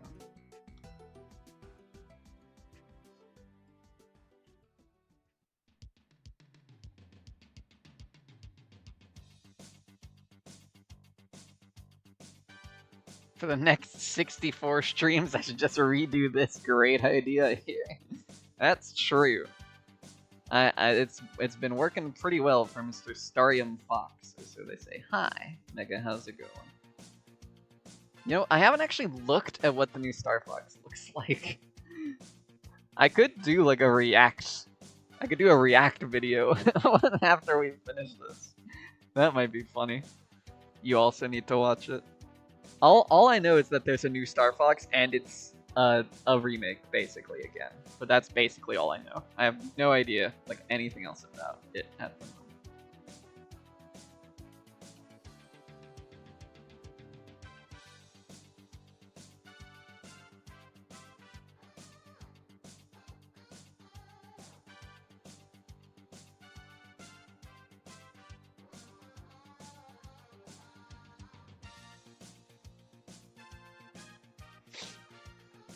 Can't do a react. Reacting is copyrighted by the React Brothers. Man, that was such a crazy time, wasn't it? They were making... What? Do they have N64 controller support for the new Star Fox game? That has to be a joke. There's no way that's real. There's no way they admitted it's Star Fox 64 again by letting you use the 64 controller. That is, like, beyond parody. That's what someone said. Crazy world we're living in if that's true. I want to believe that's fake, but holy moly. Yeah, we'll have to find out once I finish this. We'll do a live react. We'll do a live slug reaction.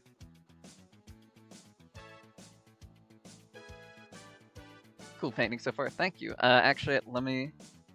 For those who are just joining us, today's model is Marion Lunavinoir, who is the mother of my regular Final Fantasy XIV character, Diane Lunavinoir, who had a very nice art the other day, which looks like this.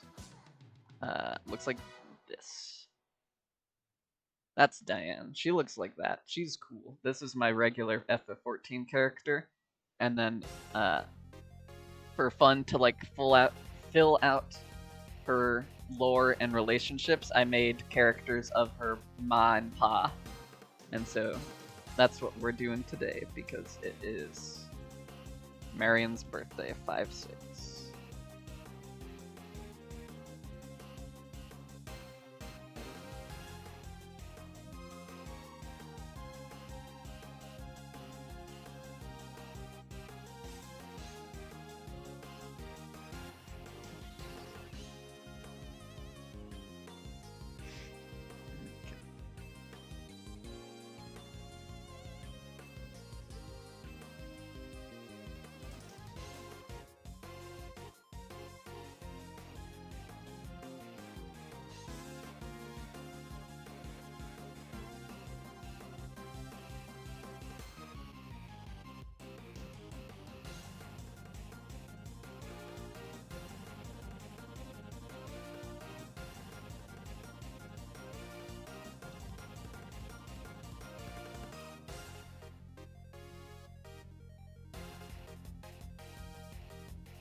Okay.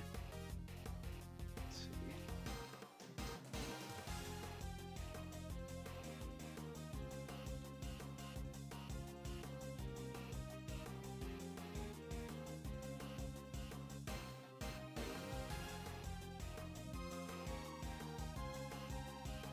They're saying the beloveds are back, the beloved Mets. That's awesome if true. I just like, I like leaned forward to like look really closely at my monitor, and then I noticed that the V2 model actually followed that, which is just really funny to me. Like obviously it would do that, but it's like kind of like weird to see that it works, you know? Anyway. Taking a sip. of my delicious drink, my delicious. Tonight we're drinking Coca-Cola caffeine-free, which I've picked that up recently, and yeah, the model can't comprehend the sip. Well, like the thing is, like it does correctly track that I tilt my head back, but because it can't render the can and my hand in real time, so it just looks very strange. Like it just looks like I do that.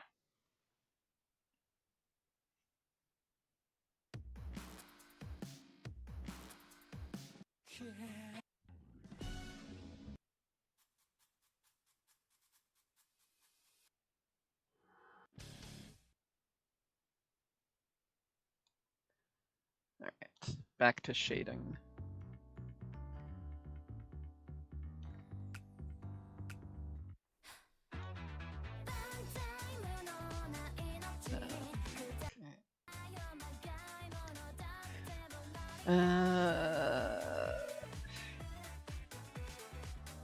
This whole layer, I think I'm just gonna lower the color lightness on so that this contrasts with the fronter layer, like that.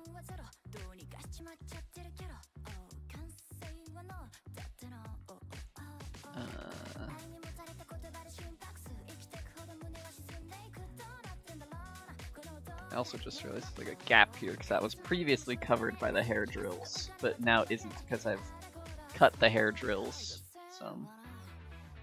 Okay. Let's see. Also, if at any point the music, the BGM is like too loud, feel free to yell at me in chat to fix it.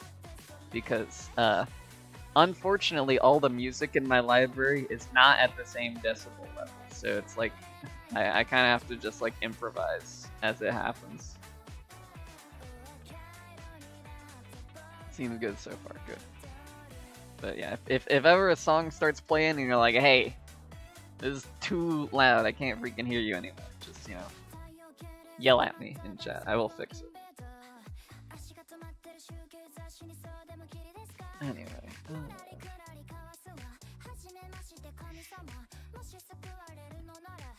Wah! Music is not loud, you just want to yell in chat anyways. I respect it. Yelling in chat is the right of all Twitch chatters. I mean, once you get to large enough chats, that's basically all that's happening anyway. Like, nobody in, like, Germa's Twitch chat is saying anything cromulent. They're all just yelling nonsense. Or, like GDQ chat, like, that is definitely unusable as a chat. Or, like, Nintendo Directs as well. Like, those big events, like, the chats in those are, like, completely unusable for their intended purpose. It's basically just for, like, emote spamming.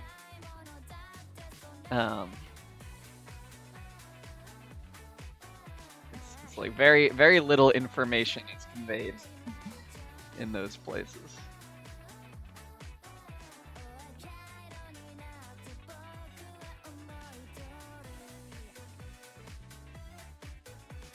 Just touching up the edges of the hair a little bit because it was looking like a bit sharp.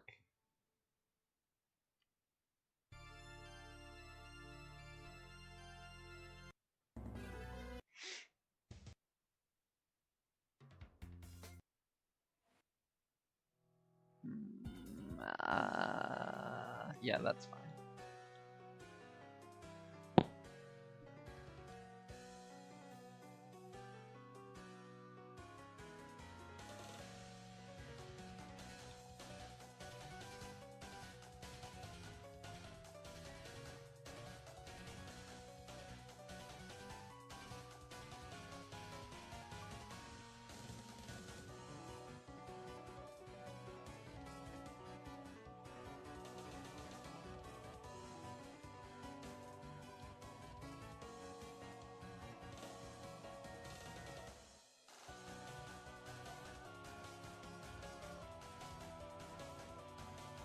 Okay, let's get the sleeve seam in here.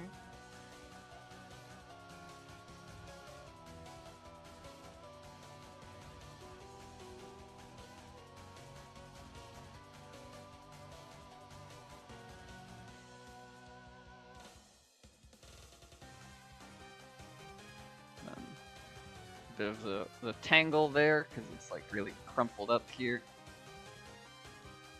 There we go. Looking good there.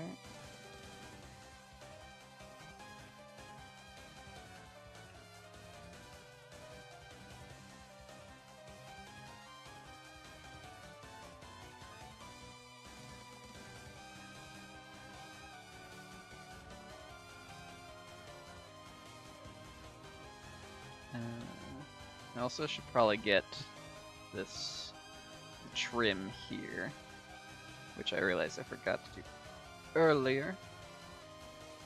So let me get that baked in here.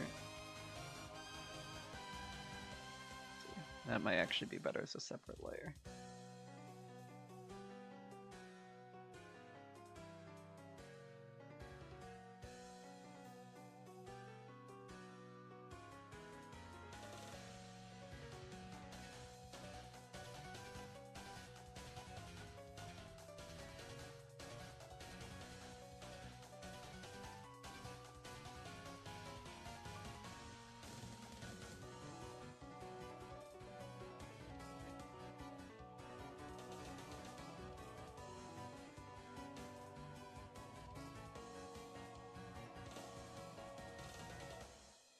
Okay.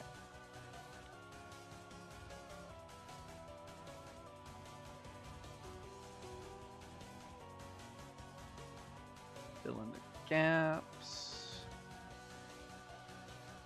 left by the paint bucket.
Can't even fathom having this much mouse control. Well, as brought up earlier, one thing that very much helps is this setting right here, this smooth stroke toggle, which makes it so when I draw a curve like this, if I draw a curve like this, it sort of smooths out. Whereas if I turn that off and try to draw a curve like that again, well, okay, that time I actually kind of nailed it, but usually, yeah, it looks more like that, more like jittery.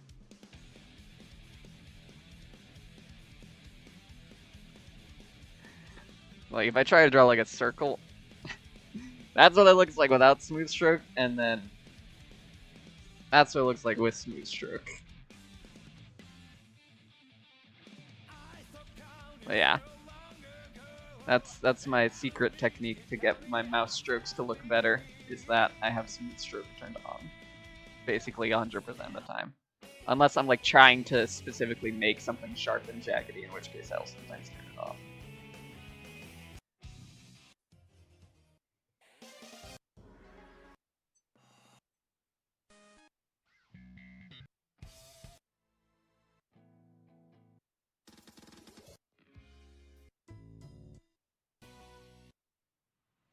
Skipping through 1 million songs experience. Now let's get some more play online music, hell yeah.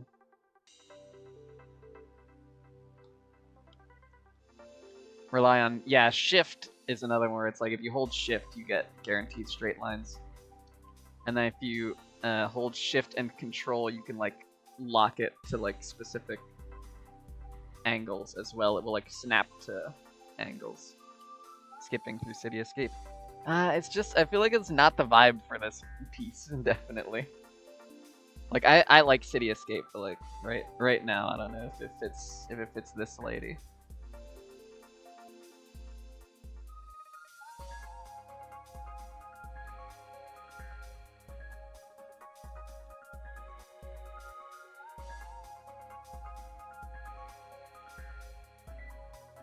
Yeah, we're going for like chill vibes. We don't want, you know, awesome rock songs. I don't know, maybe a little escape from the city. I mean, how much harm could it really do?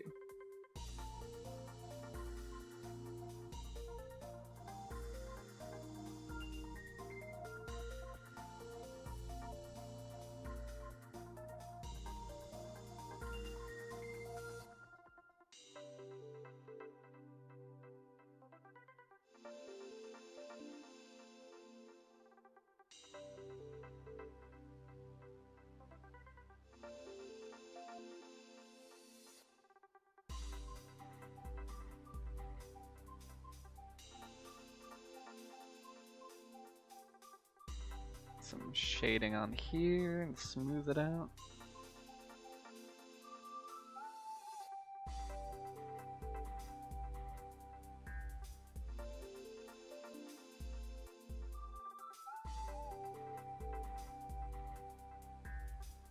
Sort of get some wrinklage on there. Peter wrinklage, as they say.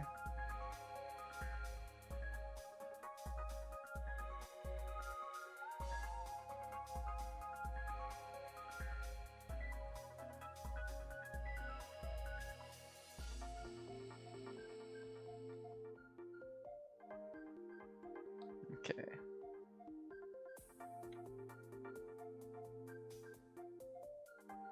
Really trying to get the look right there. Alright. Then let me get the hand shading in. Oh.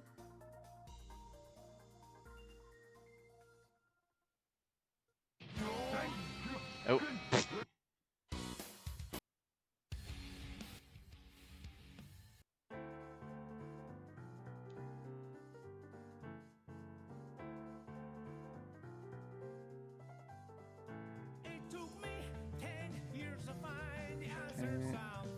Just some subtle shading for the hand, nothing too crazy.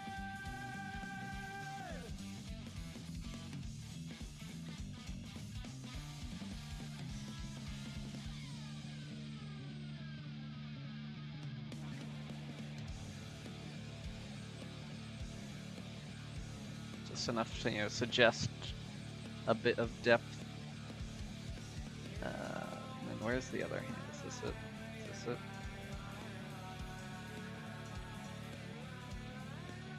Backhand, here we go.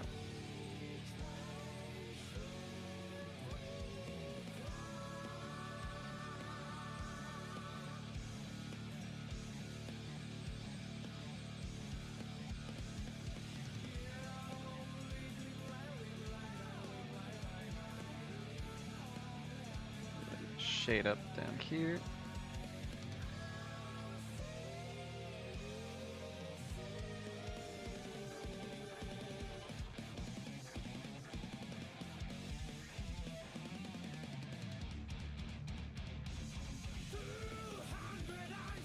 There we go.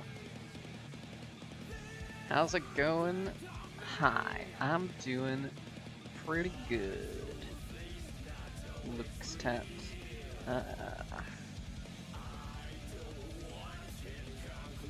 We chillin'. Cool emote. I like that little wave. I should make more fun emotes. I have a couple good ones, but I have like a lot of slots open that I just like have no idea what to put in them.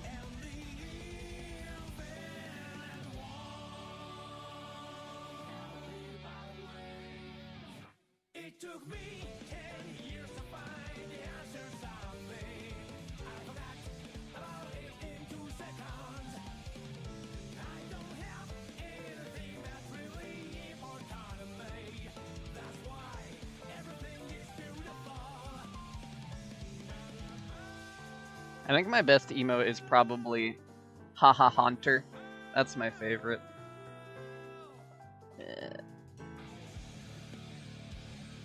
We love Haha Haunter.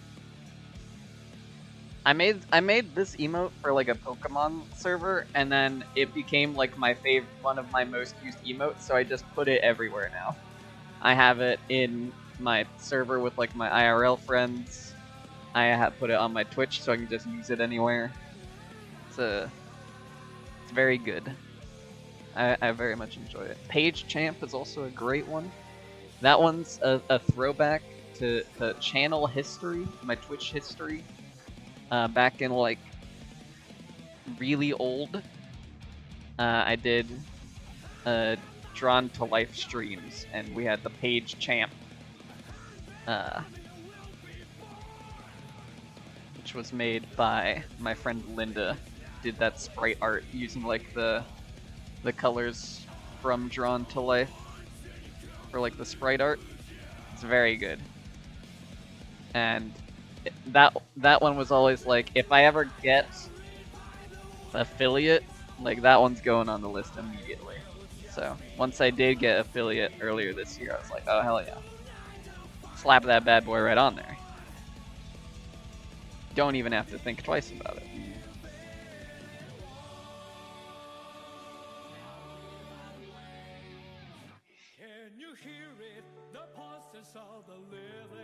Okay.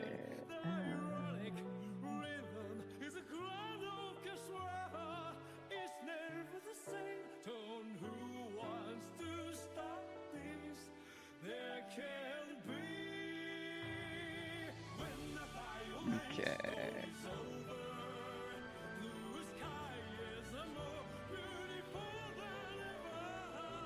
Whoops, I accidentally got some tan on the pink bit. A little bit of bleeding.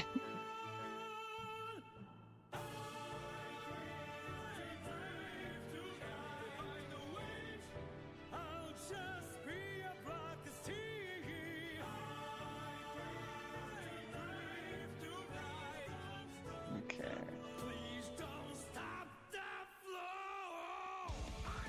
Let's get some shading on the pants. Where even are the pants? Pants are.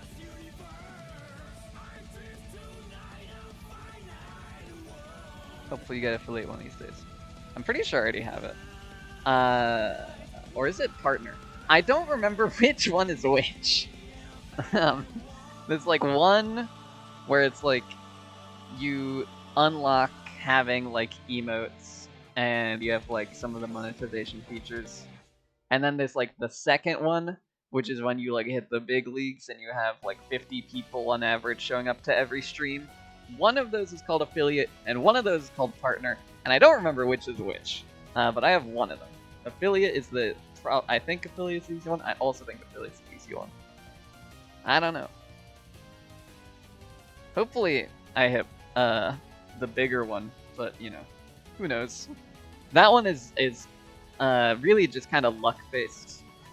Like if you end up hitting it big or not, it's just, you know, as the saying goes in when it comes to like becoming famous online, is it's just kind of like sometimes you just get like struck by lightning and then it's like bam, you're famous now.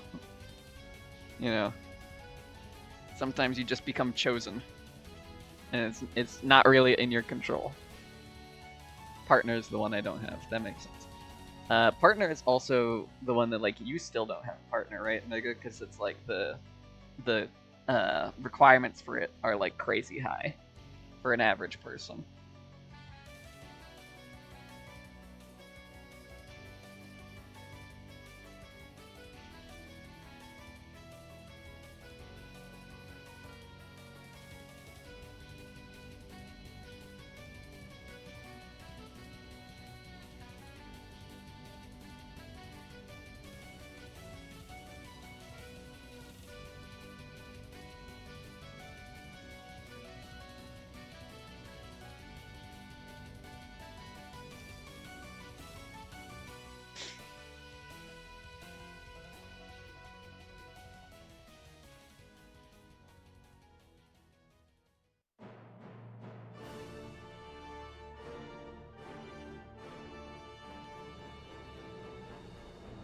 I remember when they were doing that change to like how many VODs you could store on your channel, And back then they were like, oh yeah, the average Twitch user is like unaffected by this change, which is like crazy to think about. Like the statistics for like how people use this website is like kind of wild. Of like, there's probably like 1 billion people who have like streamed like a handful of times and never gone anywhere, and then there's like probably, you know, a smaller part of that Venn diagram is the people who like stream regularly to like a single or double digit number of people, and then they're like, then you start getting into the tiers of like people who have like thousands and then like millions of like followers, and it's like, that's, you know, those people are like such a percentage of a percentage that they're like probably not even like 0.01% of the user base has like 1,000 followers. You know, because this is 50% of all YouTube videos have 0 or 1, and 99% have under 300. Yeah, I could definitely believe that. There's like so many YouTube videos that it's like the chance of any YouTube video like ever being watched is like astronomically low.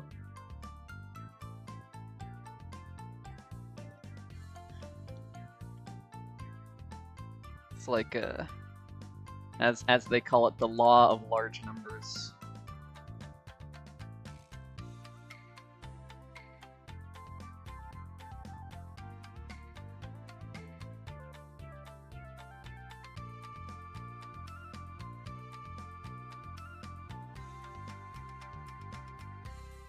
Where it's like, you know, once you start looking at big enough figures, like percentages start meaning nothing. Because percent only tells you things in terms of like their relationship out of 100. But when you are looking at like millions and billions and possibly trillions of data points, like 1% of that is still like a huge, crazy huge number.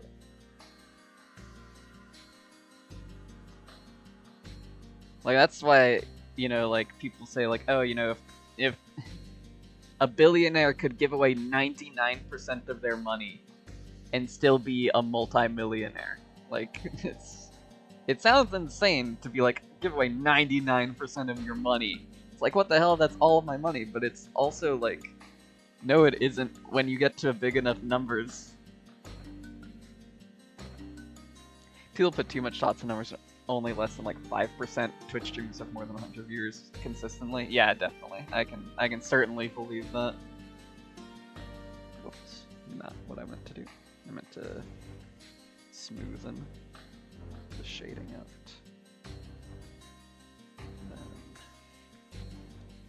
Some shading in for the wrinklage up here.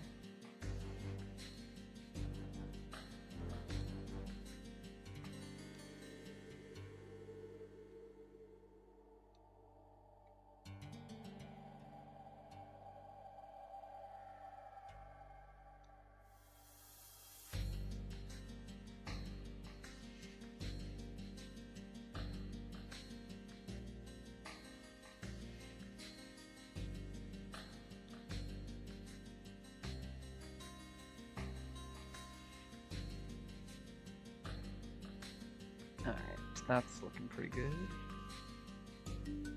Yeah, anything online, it definitely skews your perception. Like, I remember someone...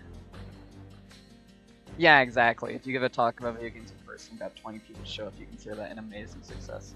Like, I think someone on Tumblr once said, like, oh, you know, like, oh, my piece of art only got, you know, like, 30 notes or whatever. Or like, you know, only like 12 people showed up. But it's like, if you imagine yourself in like a amphitheater and you're like showing that to a crowd of that many people, it's like, that's kind of a lot of people. You know? Loud alert. Volume alert. Whoops. There we go. Music volume. They should invent...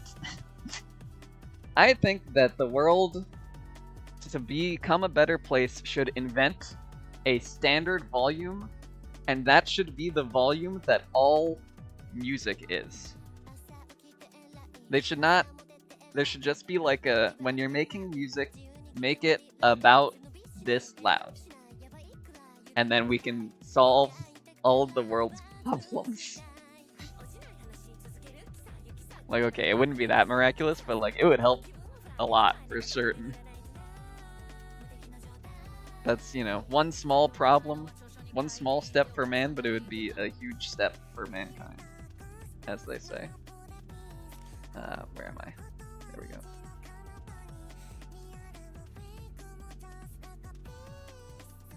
Alright, we'll get some shading on this.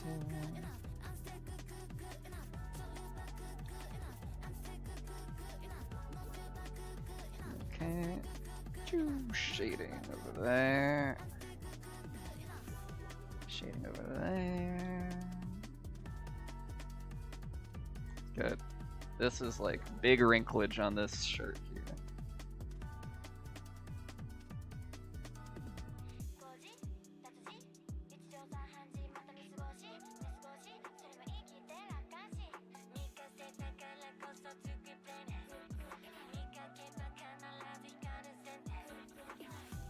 Okay, that's looking pretty good. We'll hit that with a smoother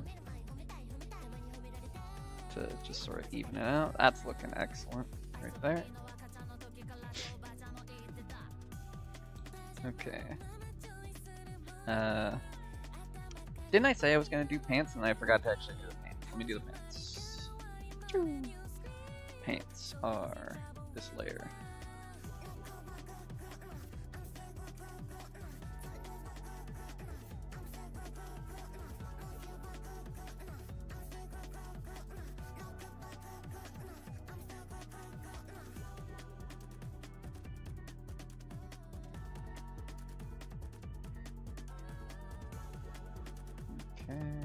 Smooth that look out. Just there we go. That looks a bit weird once I zoom out. And there's also invisibility. I forgot to cover that up. There we go.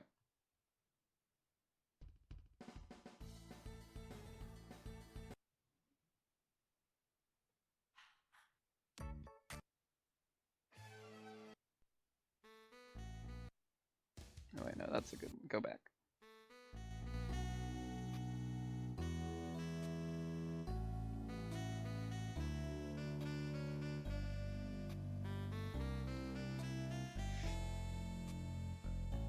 Okay. Now I just gotta make the face look better. And not this very silly cartoon face.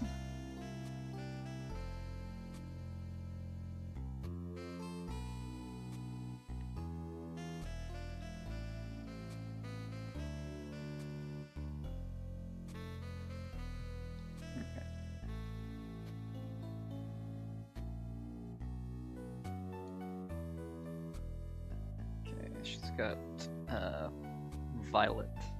So she's got like purple eyes. She's got a bit of eyeshadow on there. And also she's got lipstick, which I need to be aware of. Okay.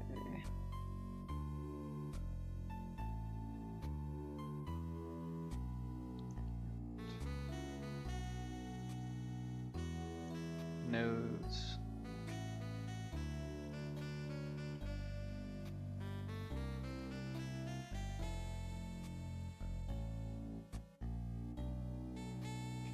Really focused in on this bit of sewing.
I don't know why I'm drawing pupils. I never do pupils. It's freakier that way.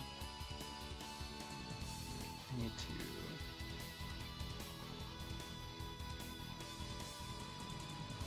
this larger, I think.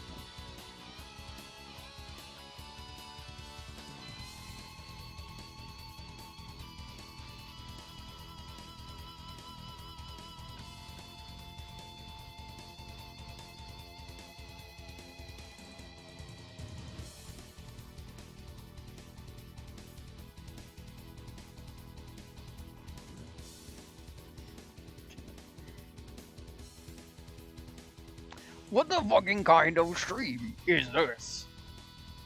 This is art stream. I'm doing drawing of Marion Lundavidnor, who is Diane's mom. And we're nearly done. I just am working on the face, making the face look good. Which I'm struggling with. You know what? I should just put the glasses in. It will look better once the glasses are added to the picture. Just got like kind of brassy colored. Like that is good.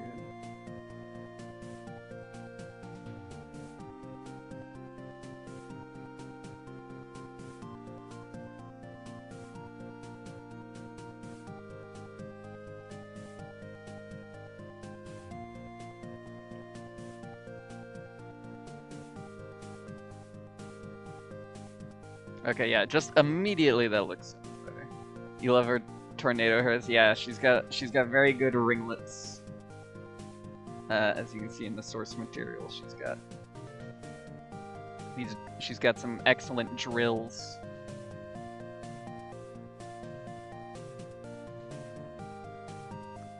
This side looks weird.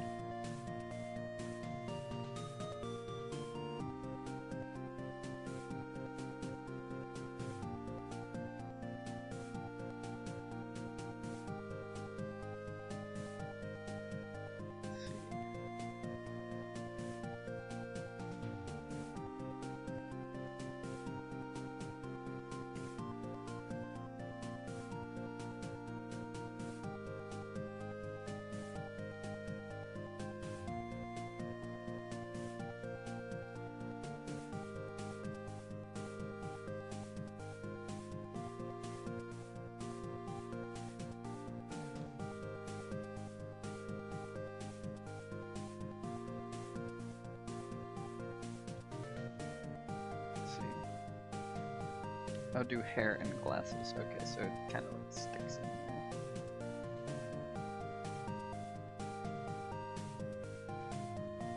Whoops.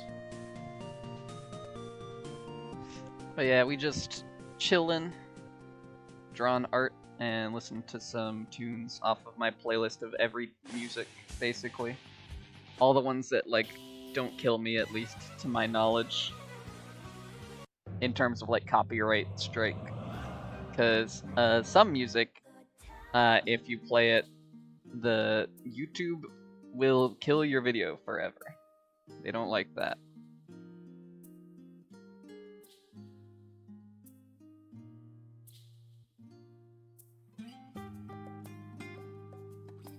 You know what? Some of my videos get like a lot of views that I'm like not expecting. I should look and see if those are the ones that don't get copyright claimed. Because maybe I'm like... Most of them do get claimed, but every once in a while one of them does slip through and avoid it somehow. So I wonder if like that's at all related to how well they do numbers-wise.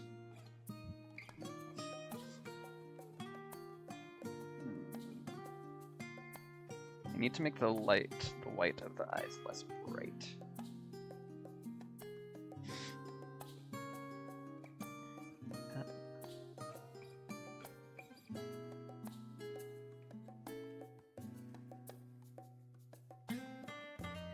There we go, that's better.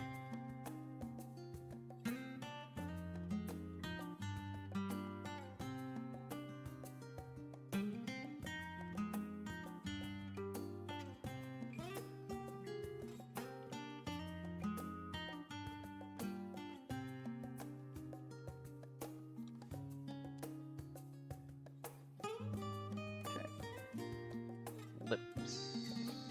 She got them. They're like kind of a that sort of like faded color.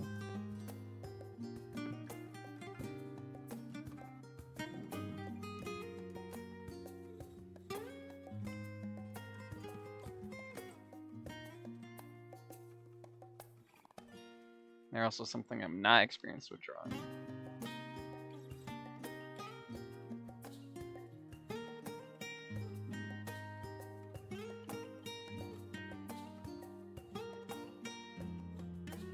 Honestly, I might just ignore them.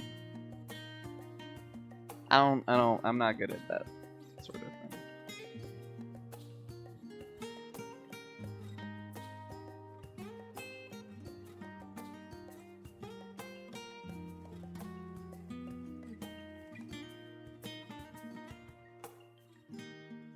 Okay.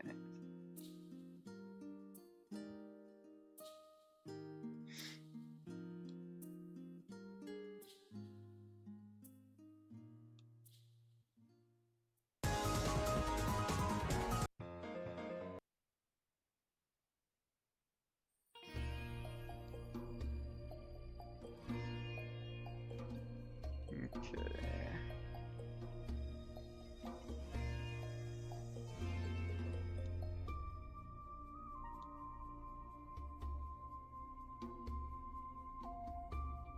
Damn, I just remembered I still need to draw a background for this picture.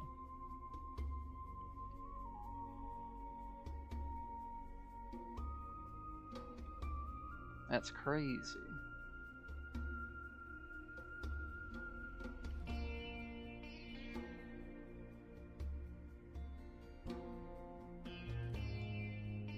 I'm just gonna put some wallpaper behind her. Nothing too fancy.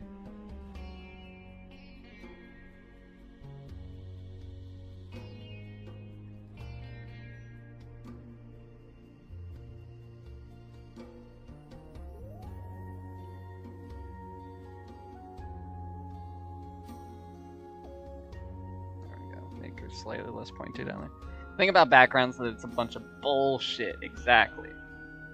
She's indoors, she will have a fancy wallpaper. And I'll also be... Okay, I think it's about time now, or I think... Oh wait, I need to put in eyebrows. Which would look super weird without eyebrows.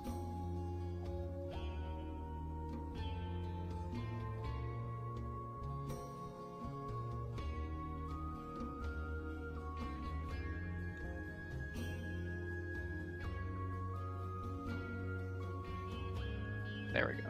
That helped a lot. Let me make those darker.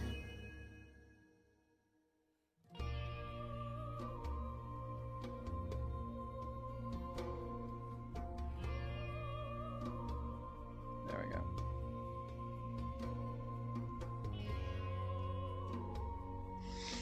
Okay.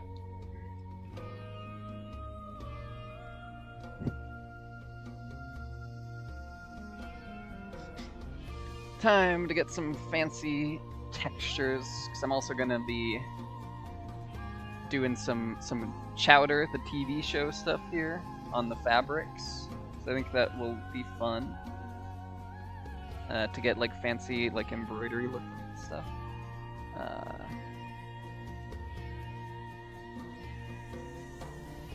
It's a image search, fancy wallpaper texture.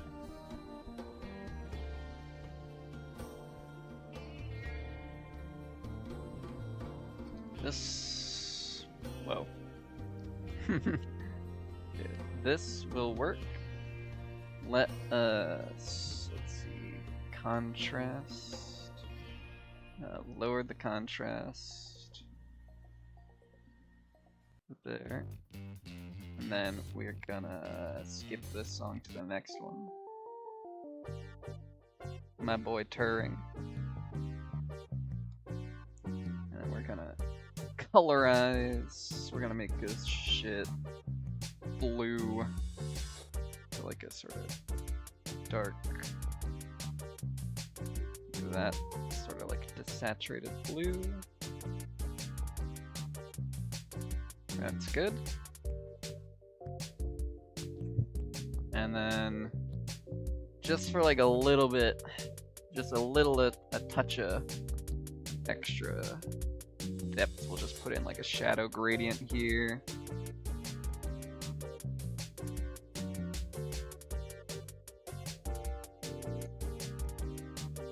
Yeah, that looks good.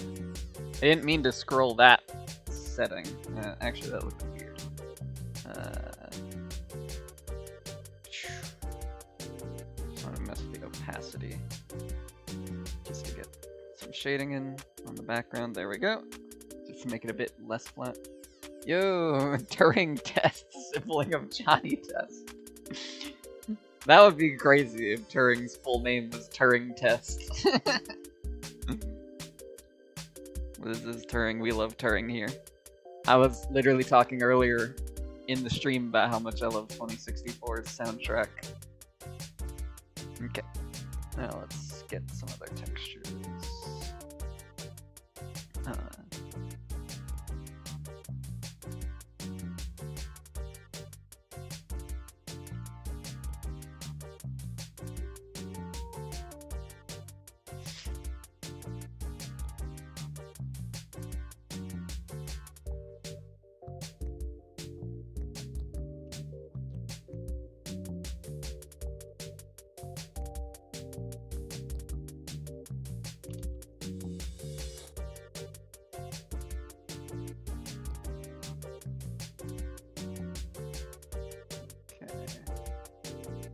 This looks like a pretty good one here. Ooh, that's a little crunchy, actually. Maybe not that one.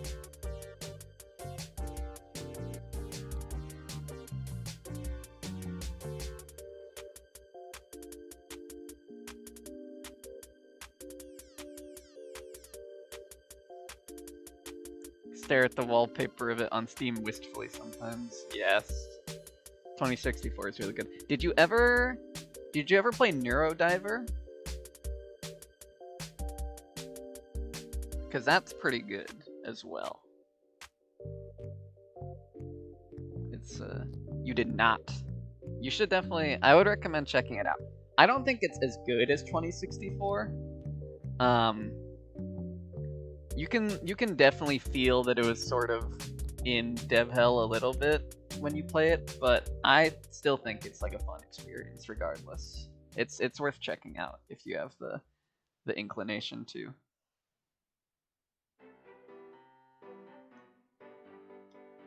You know what? I will use this pattern. Screw it. My stream, my rules. I'll do whatever the hell I want. Okay, now I want to combine this with this layer. Which means I will do this, and then... Whoa, whoa.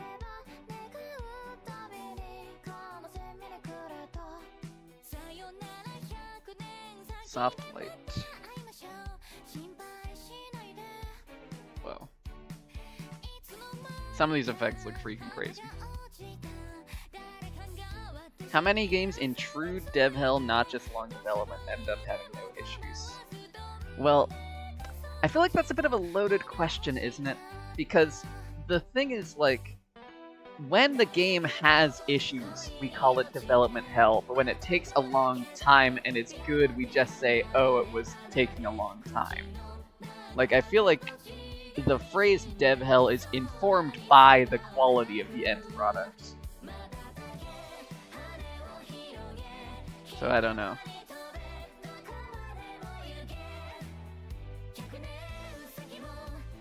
But like shifting studios, yeah, I guess that one's more of a, yeah.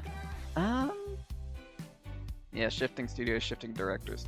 I can't think of too many that have like publicly gone through a shift like that and come out the other side like doing pretty well for themselves. I'm gonna make this green first. That will probably help. Colorize. Green. Okay.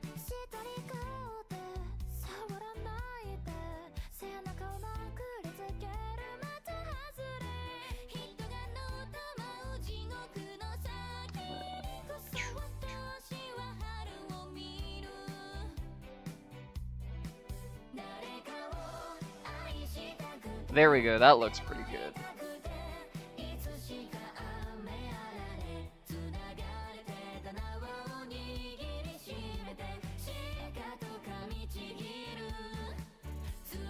Yeah. Yeah, we don't really know Neurodiver's dev history. At least I don't off the top of my head. We don't know what happened. It is truly a mystery what happened.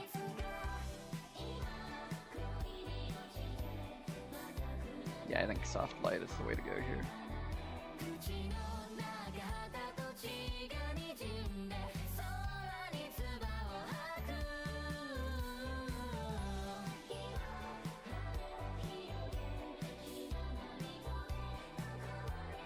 Okay, and then I also want to grab a different sort of texture for this one.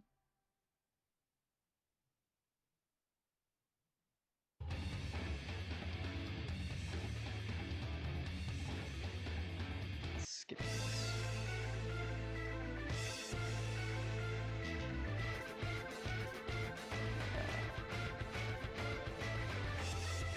Also gonna skip that one.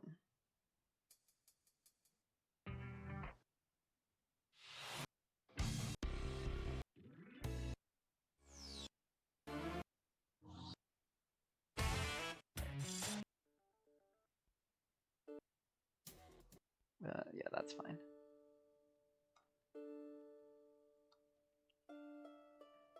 Scrolling through the Neurodiver stream page, you saw Turing and gasped. My child. Yeah, they're in that one. It's pretty good. Okay, let me scale this down.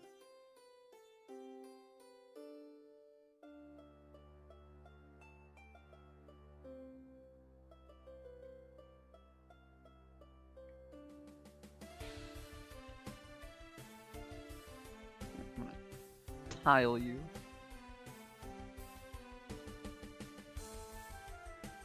Get more tightly woven like that. Okay, and then put you right there.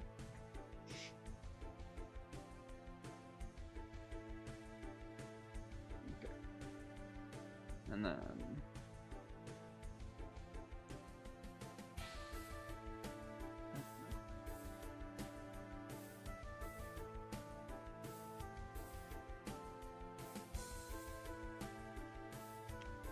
bam.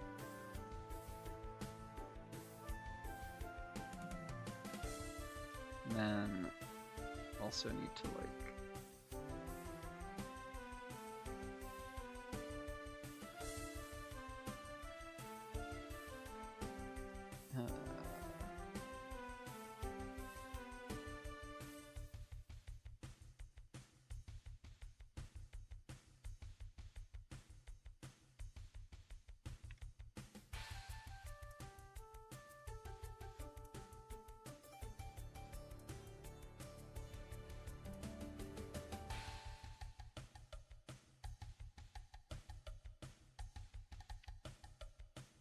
whoop.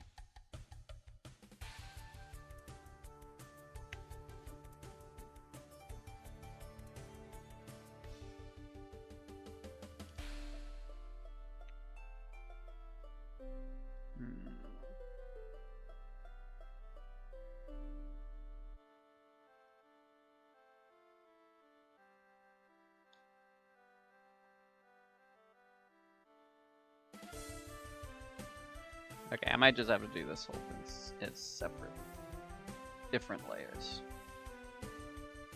Oh, how did I get here? How did that? I literally don't even know what I did to make that show up on the screen. Metroid Prime 2 Echoes! Watch this video!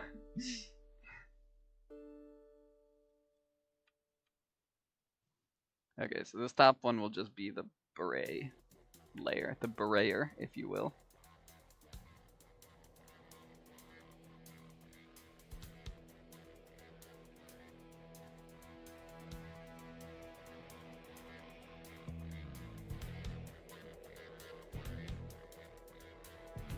soft light 45. This one will be the arm.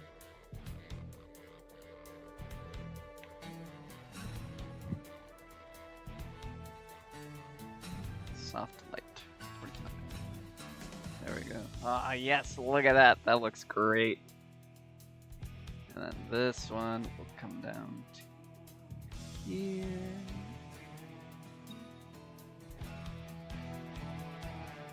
Whoop.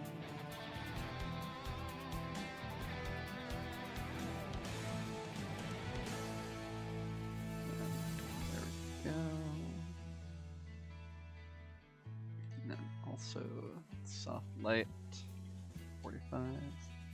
Ah, that looks so good. Look at that. Look at those patterns. I'm honestly quite chuffed about that. That looks excellent.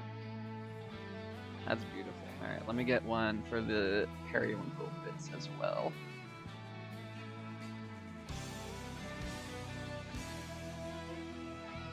I'm gonna go with...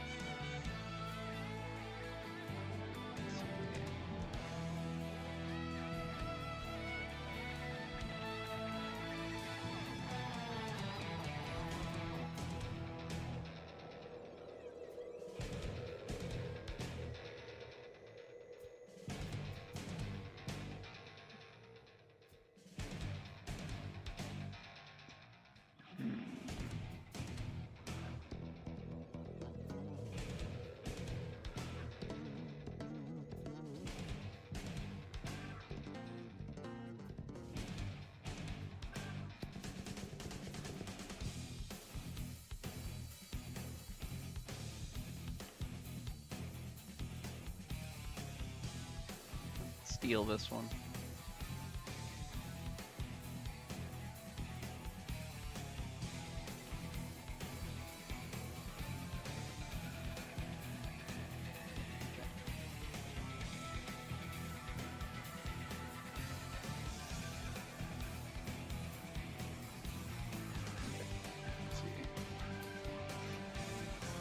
We'll get one down here. Front sleeve.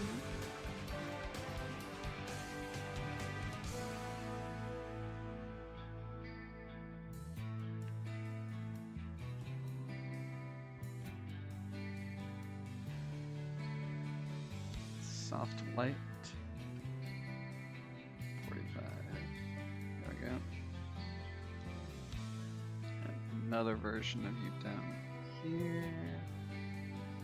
For the pants.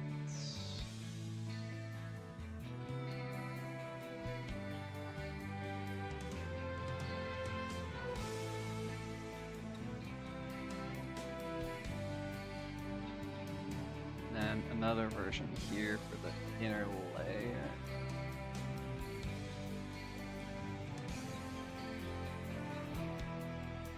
Soft light and 45. That looks really good. Look at that.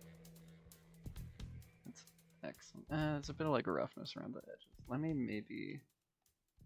Yeah, it's like a little bit of ghosting. Let me see if I can reduce that. I'll turn this down to like 20. Maybe just 15. There, that'll be better for these ones, I think.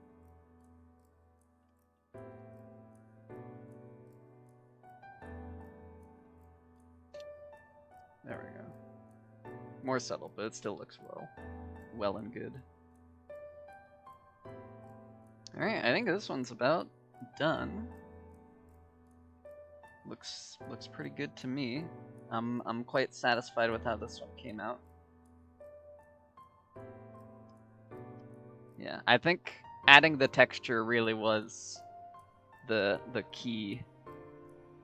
Oh, you know what? I need to do another version of this.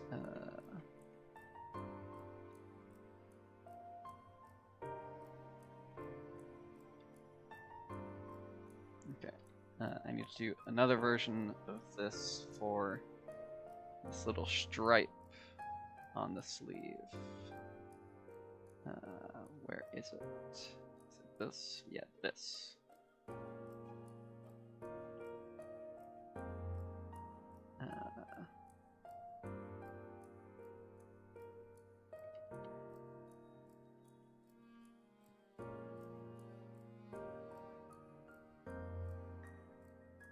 Okay.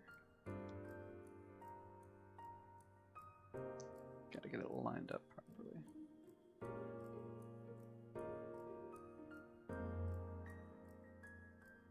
Yeah, okay, that's correct. Okay.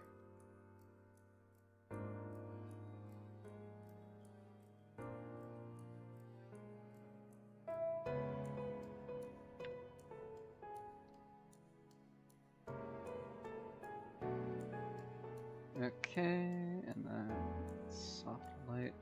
Have to use that one. There we go. You can barely even see it, but you know, it's for completion. There we go. That looks great. Alright. I think this one is ready to ship. Now I just need to come up with a name for it, which is always the tough part.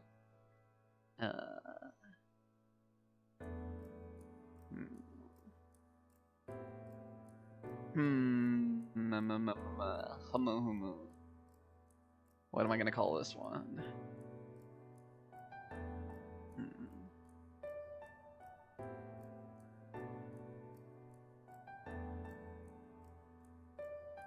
I'm gonna call this one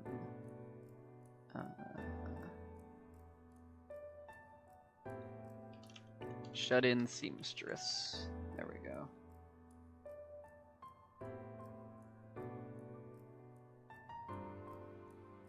.png. And with that, I think we are done with tonight's stream. Wow. When in Blue Sky, when you like do the go live thing, it asks you like how long you think you'll be live for. So I was like, I think this will be about 3 hours. I just looked at the time. It is exactly 3 hours after starting. That is crazy. That's crazy. Anyway, yeah, we're done here. So thank you everybody for coming by. Oh no, Star Fox. You're right. I have to do the Star Fox reaction. Thank you for reminding me. We have to do this, the live Star Fox reaction. Hang on. Let me first of all, I need to set something up. So hang on. Let's see. Let me get the art off the screen.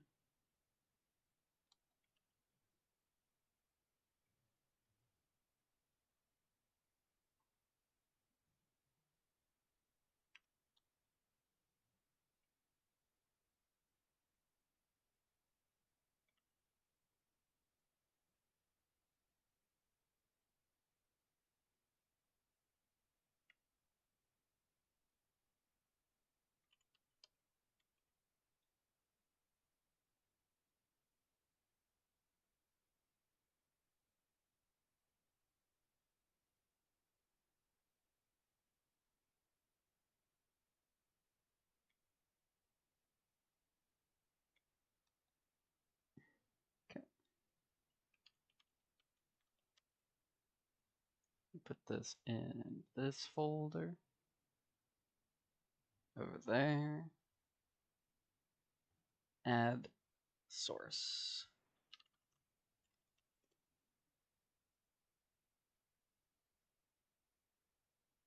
Okay. Do.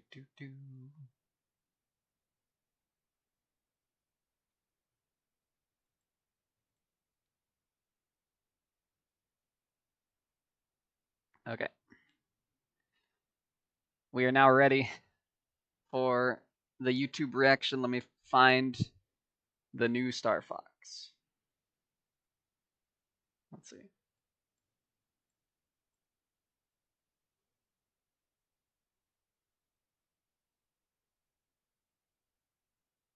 YouTube.com. Star Fox. direct. It was a whole direct? It's like 16 minutes? What the hell? Okay. Star Fox Direct, 16 minutes. We're gonna speed run through this. Okay.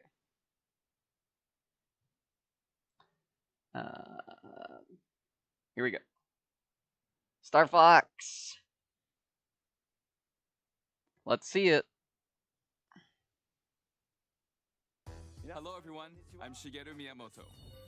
Last month, we released the Super Mario Galaxy movie, which was enjoyed by many people around the world. To everyone who saw it in theaters, thank you very much. The movie features a certain character who isn't part of the Super Mario series. Yep. Hang on. Is this a real scene from the movie? I didn't watch the movie. Focus F. The main character from the Star Fox series, Fox McCloud, makes an appearance. Now, Fox and his wingmen return in their own Nintendo Switch 2 game. This game is called Star Fox. What? You can't just call it that!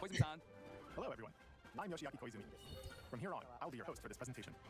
Star Fox is based on the Nintendo 64 game, Star Fox 64, but the visuals have been updated. All of the characters in the game have also been redesigned. Okay. Let's take a look. Okay, so here's our new game, Star Fox. It's based on Star Fox 64, which was based on Star Fox. Okay, let's take a look.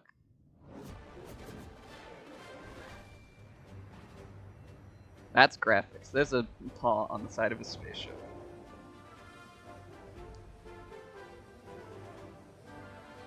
Atmospheric entry complete. Wow. Extend the wings. That guy is an animal, though. That's pretty crazy. Keep limbs clear. I mean, you know, they greebled the spaceships. Systems check. Sound off, team. Was it so ugly? I think this looks cool. Look at that guy. He's a frog. Yeah, this is shot for shot Star Fox 64, yeah. Whoa, that's a bird! He's bird as fuck. Enemy targets up ahead. That's awesome. Uncanny Valley? No, I don't know. They don't look any weirder than like the Rito do. From Zelda. Footage of the game in action. While stage This layouts is have been kept the same, the visuals have received a major upgrade. so this is literally Star Fox 64. But they called it Star Fox. Characters is also back. Now you've done it, Slippy. Bogey on your tail. Cover me while I fine-tune my sensors. Oh, you got him? Thanks, Fox. I like that there's little like animation. It's not just them going in their little camera with 2 frames of animation. McCloud, leader of the Star Fox mercenary squad. Prep the R-wings. We've got a job. They added a multiplayer mode? Wrong! Star Fox 64 already had multiplayer. Bold of you to assume they're adding anything. Falco Lombardi is their ace pilot and Fox's rival. Sounds perfect. There's no way Andros would expect us to launch an assault there. Oh, okay, they are adding something. They're adding fuck-ass cutscenes. Scans are showing unidentified energy emanating from within. Flippy Toad is the team's engineer extraordinaire. Mostly Foxy has no neck. I guess. Do you realize how rare it is to I don't know, he experience looks a fine. stable warp channel? I think he looks cool. Distortions? That base is the gateway to the wider system. He's floofy. And Peppy Hair is their strategic And he's wearing a scarf, so like that hides his neck anyway. Gets into enemy Same with space. Peppy. Just this. Hit 'em quick and hit 'em hard. The fate of the Lilat system rests squarely on their shoulders. Now, Pigma Dengar is going to be the deal breaker. The R-Wing is a high-performance aerospace fighter piloted by Fox and his crew. They don't have the guy from Alabama driving the forever train in the game sucks. It can also fire Okay, charged you don't need to shots. tell people how to play Star Fox 64. There's a 90% chance they've already played it because you released it 30 times! Ground assault vehicle called the Landmaster. Yeah, that's the Landmaster from Smash Brothers! Can also be piloted. The campaign will take you to diverse planets as you seek out the enemy's stronghold to restore peace in the Lilat system. Corneria is a planet teeming with life. A planet teeming with corn. That's why they call it the corn area. There's the submarine level that no normal person ever Pachina unlocks. is a frozen planet with most of its surface covered in ice Pachina. and snow. Get your own target, Fox. Solar is the Lilat system's scorching hot. Wow, this sun looks star. crazy with like good graphics. And Zoness is a deserted, polluted ocean planet that was stripped of all its Aw, natural big resources. lizard. Pull your jets, cat. There's also an asteroid field to navigate. Imagine how much cooler these graphics would be if they were depicting something And the completely inside new. of a nebula.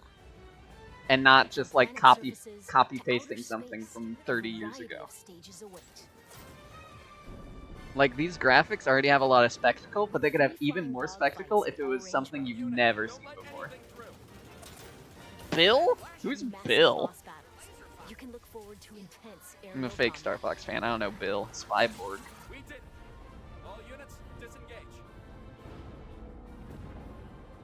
Depending Let's on the go, objectives Bill you is complete, still in the number of game. enemies shot down, and other factors, the route you take through the system may change. Replay stages with a Guy who different says Husky approach, unit, get find back to ways base. through that are off the beaten path. Reminds you of Guardians of the Galaxy. You better be right about this, Falco. Yeah, I can see it. I say we trust Falco's instincts. But the thing is that Star Fox was Plenty of already new Guardians of the cutscenes have Galaxy. also been added. Art-wise, okay. These I guess include that's fair. never-before-seen mission briefings between stages, allowing you to learn more about the characters and the You're Star so Fox right. Let's universe. reboot Star Fox, taking most of the elements of the original game and add some extra ones. We'll call it Star Fox You can choose 0.0. between easy, normal, and expert difficulty settings. When playing on easy difficulty, your shield gauge will be longer, and your lasers will Yep. remain Alright. won't find in the campaign. Uh-huh. That's a monkey. Take on these challenges on either normal, battle mode. Put Star Fox and down Yep. foes. Oh, wait, hang on. Roll it back. Roll it back. We got Pigma Dengar on screen. Look at that. Oh, wait, you actually can't. I'm blocking it by accident. Pigma Dengar. He looks real leathery. That's pretty cool. Pigma confirmed. He's so there. Andrew, the goated character. Actually, I think he's the monkeyed character. I don't know if there's a goated character in Star Are Fox. split between Team Star Fox and Team Star Wolf. Then compete to earn the most points by clearing missions. The and guy taking from down Beyond foes. Good and Evil 2. You can select from 3 stages, each with its own rule 3 set. whole stages. Akira. Take out opponents and seize control of They're the gonna, zone guys, they're around gonna do an satellite Akira towers slide on in Star Corneria. Fox. There's no way the title is just Star Fox. Completed the objective. They have to call it something. They have to put a subtitle or something on this, right? There's no way they're just calling it Star Fox. Meteorites on Ficina.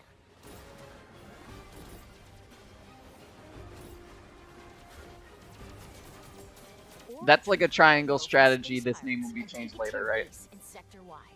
Please. Star Fox completed the objective. You can create private matches with your friends online, Jeff. or match up with random players from around the world. Wait till you see release date. Is this like releasing tomorrow? Team battles.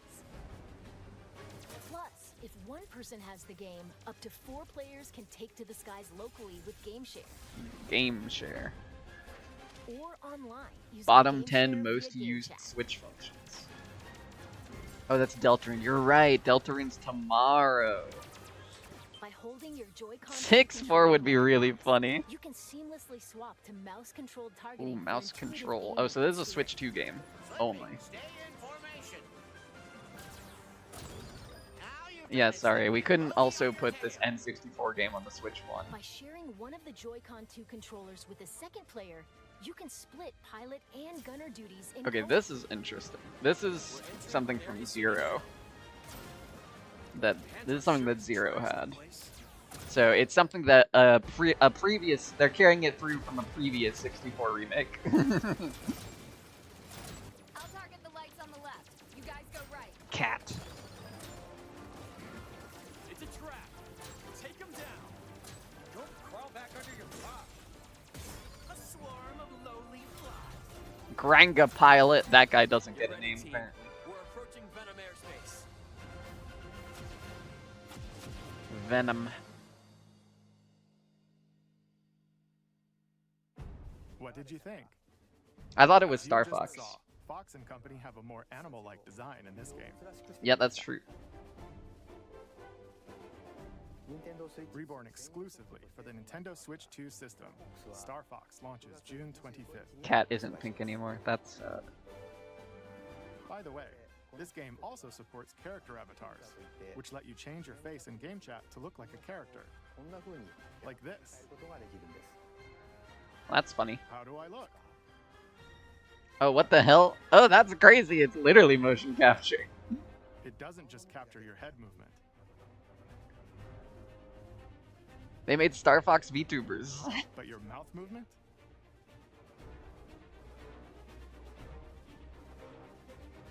Blinks. And your eyebrow movement as well.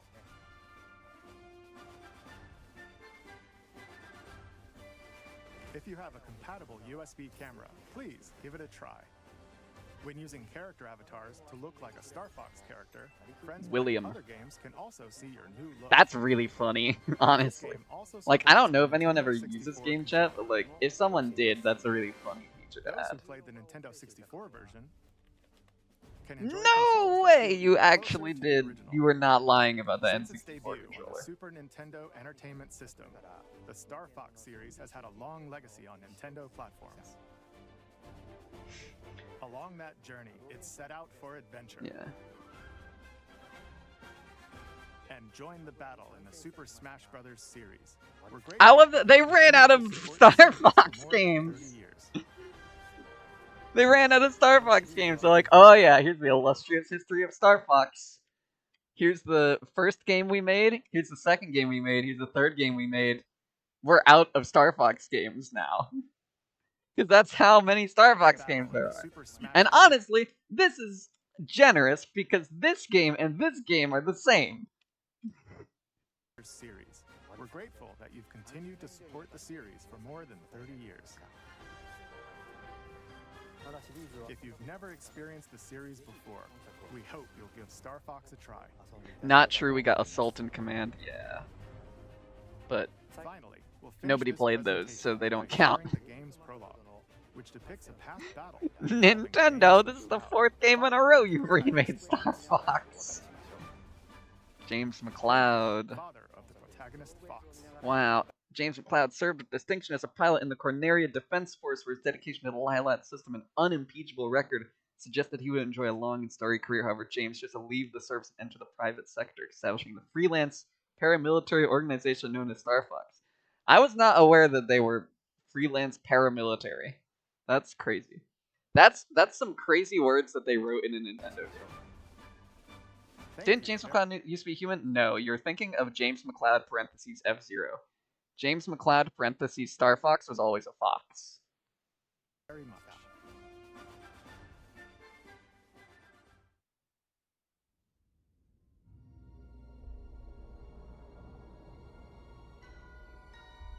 Oh, this is the post-credit scene. This is where Silex shows up. Come in, Star Fox. This is Corneria Defense Force headquarters. Do you read? Loud and clear. James McCloud here, General. Star Fox is on approach to Venom. They do like a prequel No indications yet story. of any suspicious activity. We'll let you know what we find. Proceed with caution. You're the first to set eyes on that place in years. And thank you for accepting this mission, James. You're the only one I can trust. And General Pepper, do you read me? I think that was, Something's jamming what long-range the hell's his comms. name? Stay I'm pretty sharp, sure that team. was Optimus Primal voicing General Pepper. James? According to my instruments, Oh, can we please get a close-up on Pigma Dengar? And we're doing this Yeah! for nothing? Oh, look at that, a fat hog! That's awesome. There's more at stake here than our body. Hang on, roll it back. I was too busy shouting, I couldn't hear his voice. We're doing this job for next to nothing? We're supposed to be mercs, not chumps. There's more at stake here than Pigma our bottom line. Dengar confirmed. Yeah, sure. General Pepper says his people have detected signs of activity on Venom's surface. He's concerned it has something to do with Dr. Andross. it's been years since Andross was banished here, James. If the atmosphere is poisonous, All the more reason to figure out what's going on. Dr. Andross made mistakes, and he paid the price for them. That's But literally whatever Rocket else he is, Raccoon? He is a Maybe. genius. Maybe he found a way to survive. Our leader, such a bleeding heart.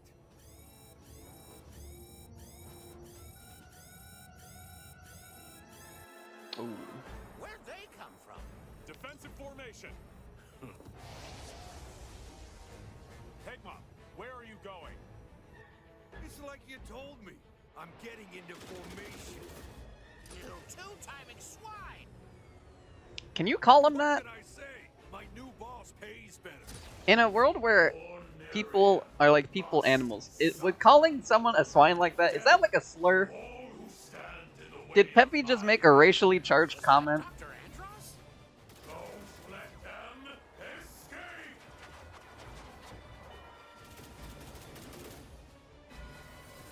Yeah, what? This is like the one new thing you put in the game. Why are you like showing the entire thing in this direct? This is a cool cutscene.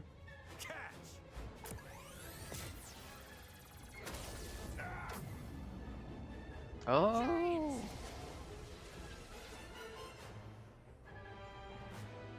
Peppy's old guard, he doesn't know. Damn. Peppy, are you there? Come in, Peppy. Do you read me? I'm losing altitude. Peppy, you need to get out of here. Warn the general. Not without you, James. That's an order.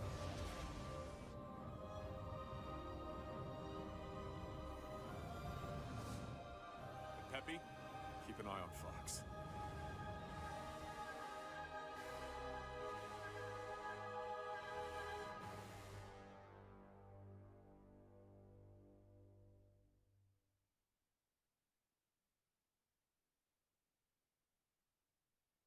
Wow, look at all those copyrights. What? That's a unconscionable amount of question marks on that thumbnail. Naming your son Fox is still so insane. So actually, I'm gonna go... Let's go back to the art. Which path is canon? Let's go back to the art program, because I want to talk about something. This is something that I was chatting about with Sturm like a couple days ago, about how Star Fox character names exist on this like really bizarre spectrum where it's like on one side you have like regular human name. This font size is freaking huge. We have regular human name over here. This is like if you heard someone in real life had this name, you would not bat an eye. There is like animal-based pun, animal-based first name, human surname. Let's see.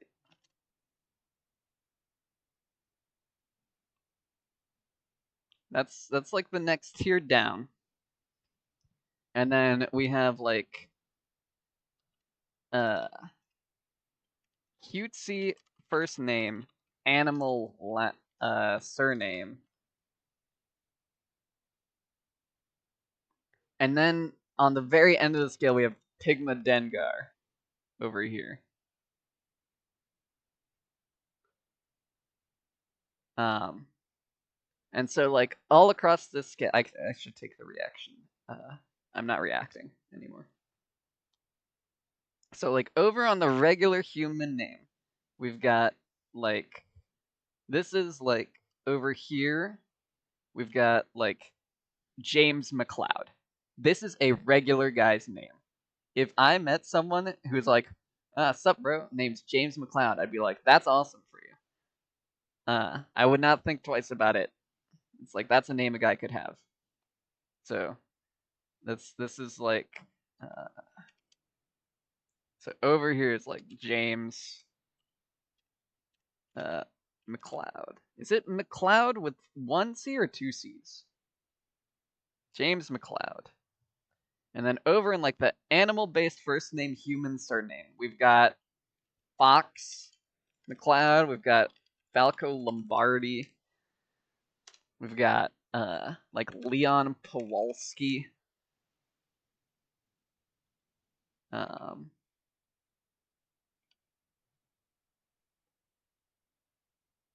You know, we've got all those guys.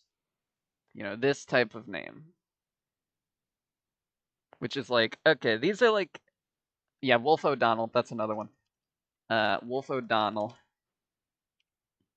Weird that there's both Fox and Wolf are Irish implications. And then in the cutesy first name, animal surname, we have like we've got that's your peppy hair and your slippy toed type of guys over here.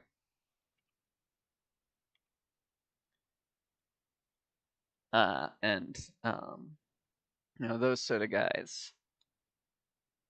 And then we have in the Pigma Dengar tier, we have Pigma Dengar. And it's just like really fascinating because I feel like most of the time you would want to pick one of these, not this whole entire range. What the hell? Is there like an earthquake happening outside? What? It's like the ground is shaking. There's like weird noises. That's concerning. And Crystal, who is not on this graph. Crystal, I guess maybe would count as a regular human name.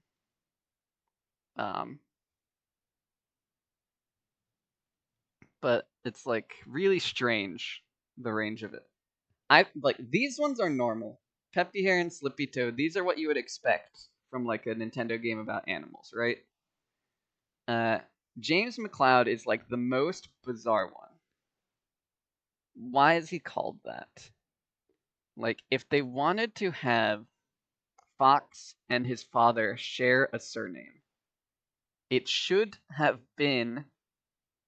They should have been one of these types, where their surname could have been something Fox related, and then you can give them two different first names, and they both share that Foxness. But because of the way it is, instead you have Fox McCloud and then his dad, James McCloud, who has no elements of animalese in his name at all, and it's just like so strange. And it's like just how do we count Andrew? Andrew is regular human name. Well, I don't know what his last name is, but Andrew is regular human name. I don't know what his last name is. I'm not a Star Fox lore aficionado. I only know like the main characters from Star Fox and Star Wolf, as you can tell by the ones I put on the graph. Any of the like bit characters or like boss fights or anything, I don't know any of them. Oh, Linky. Andrew Star Fox. Let's look this guy up. Andrew Oikani.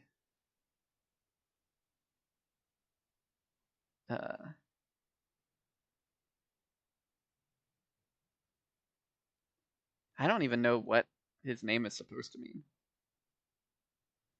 Oh, his surname is a pun on the Japanese word for nephew, oika.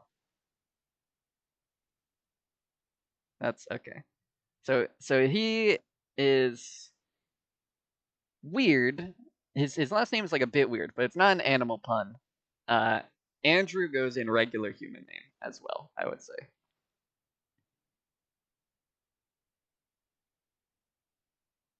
Names my child homunculus for fun. Yeah.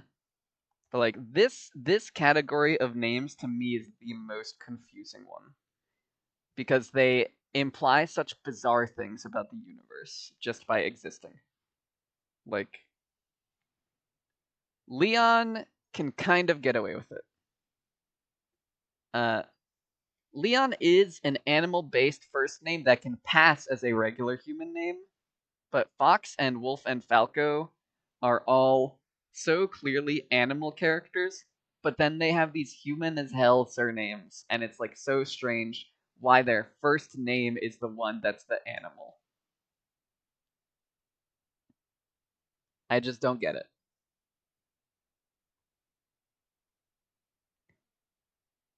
It's just so strange. Anyways, that's my thoughts on Star Fox.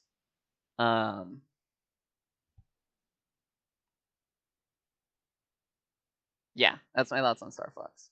And with that, the stream is now going to be over. Thank you all for watching and sticking around. Darth Vader is hell names. That's true. There are some people called Falco. But am I buying it? No. I can just play Star Fox 64 already on the Nintendo Switch regular with the N64 online app. I don't need to buy it again. And even if and that's implying I would want to play Star Fox 64, which I don't. So no, I'm not buying it. But anyway, let's all buy the tech demo. Smile. When it launches, I should just play Star Fox 64 regular instead, stream the new Star Fox game. That might be funny. Maybe. We'll think about it. Anyway, I will be back next Monday for Metroid Monday. We'll be completing Metroid Prime 2 Echoes. That should be a fun one. And then next Wednesday, I don't know what I'll be doing yet, but I'll be doing something fun. And then Monday after that is my birthday stream. You don't want to miss that. Make sure to come by and catch that. But yeah, I will see you all on the next one. Goodbye.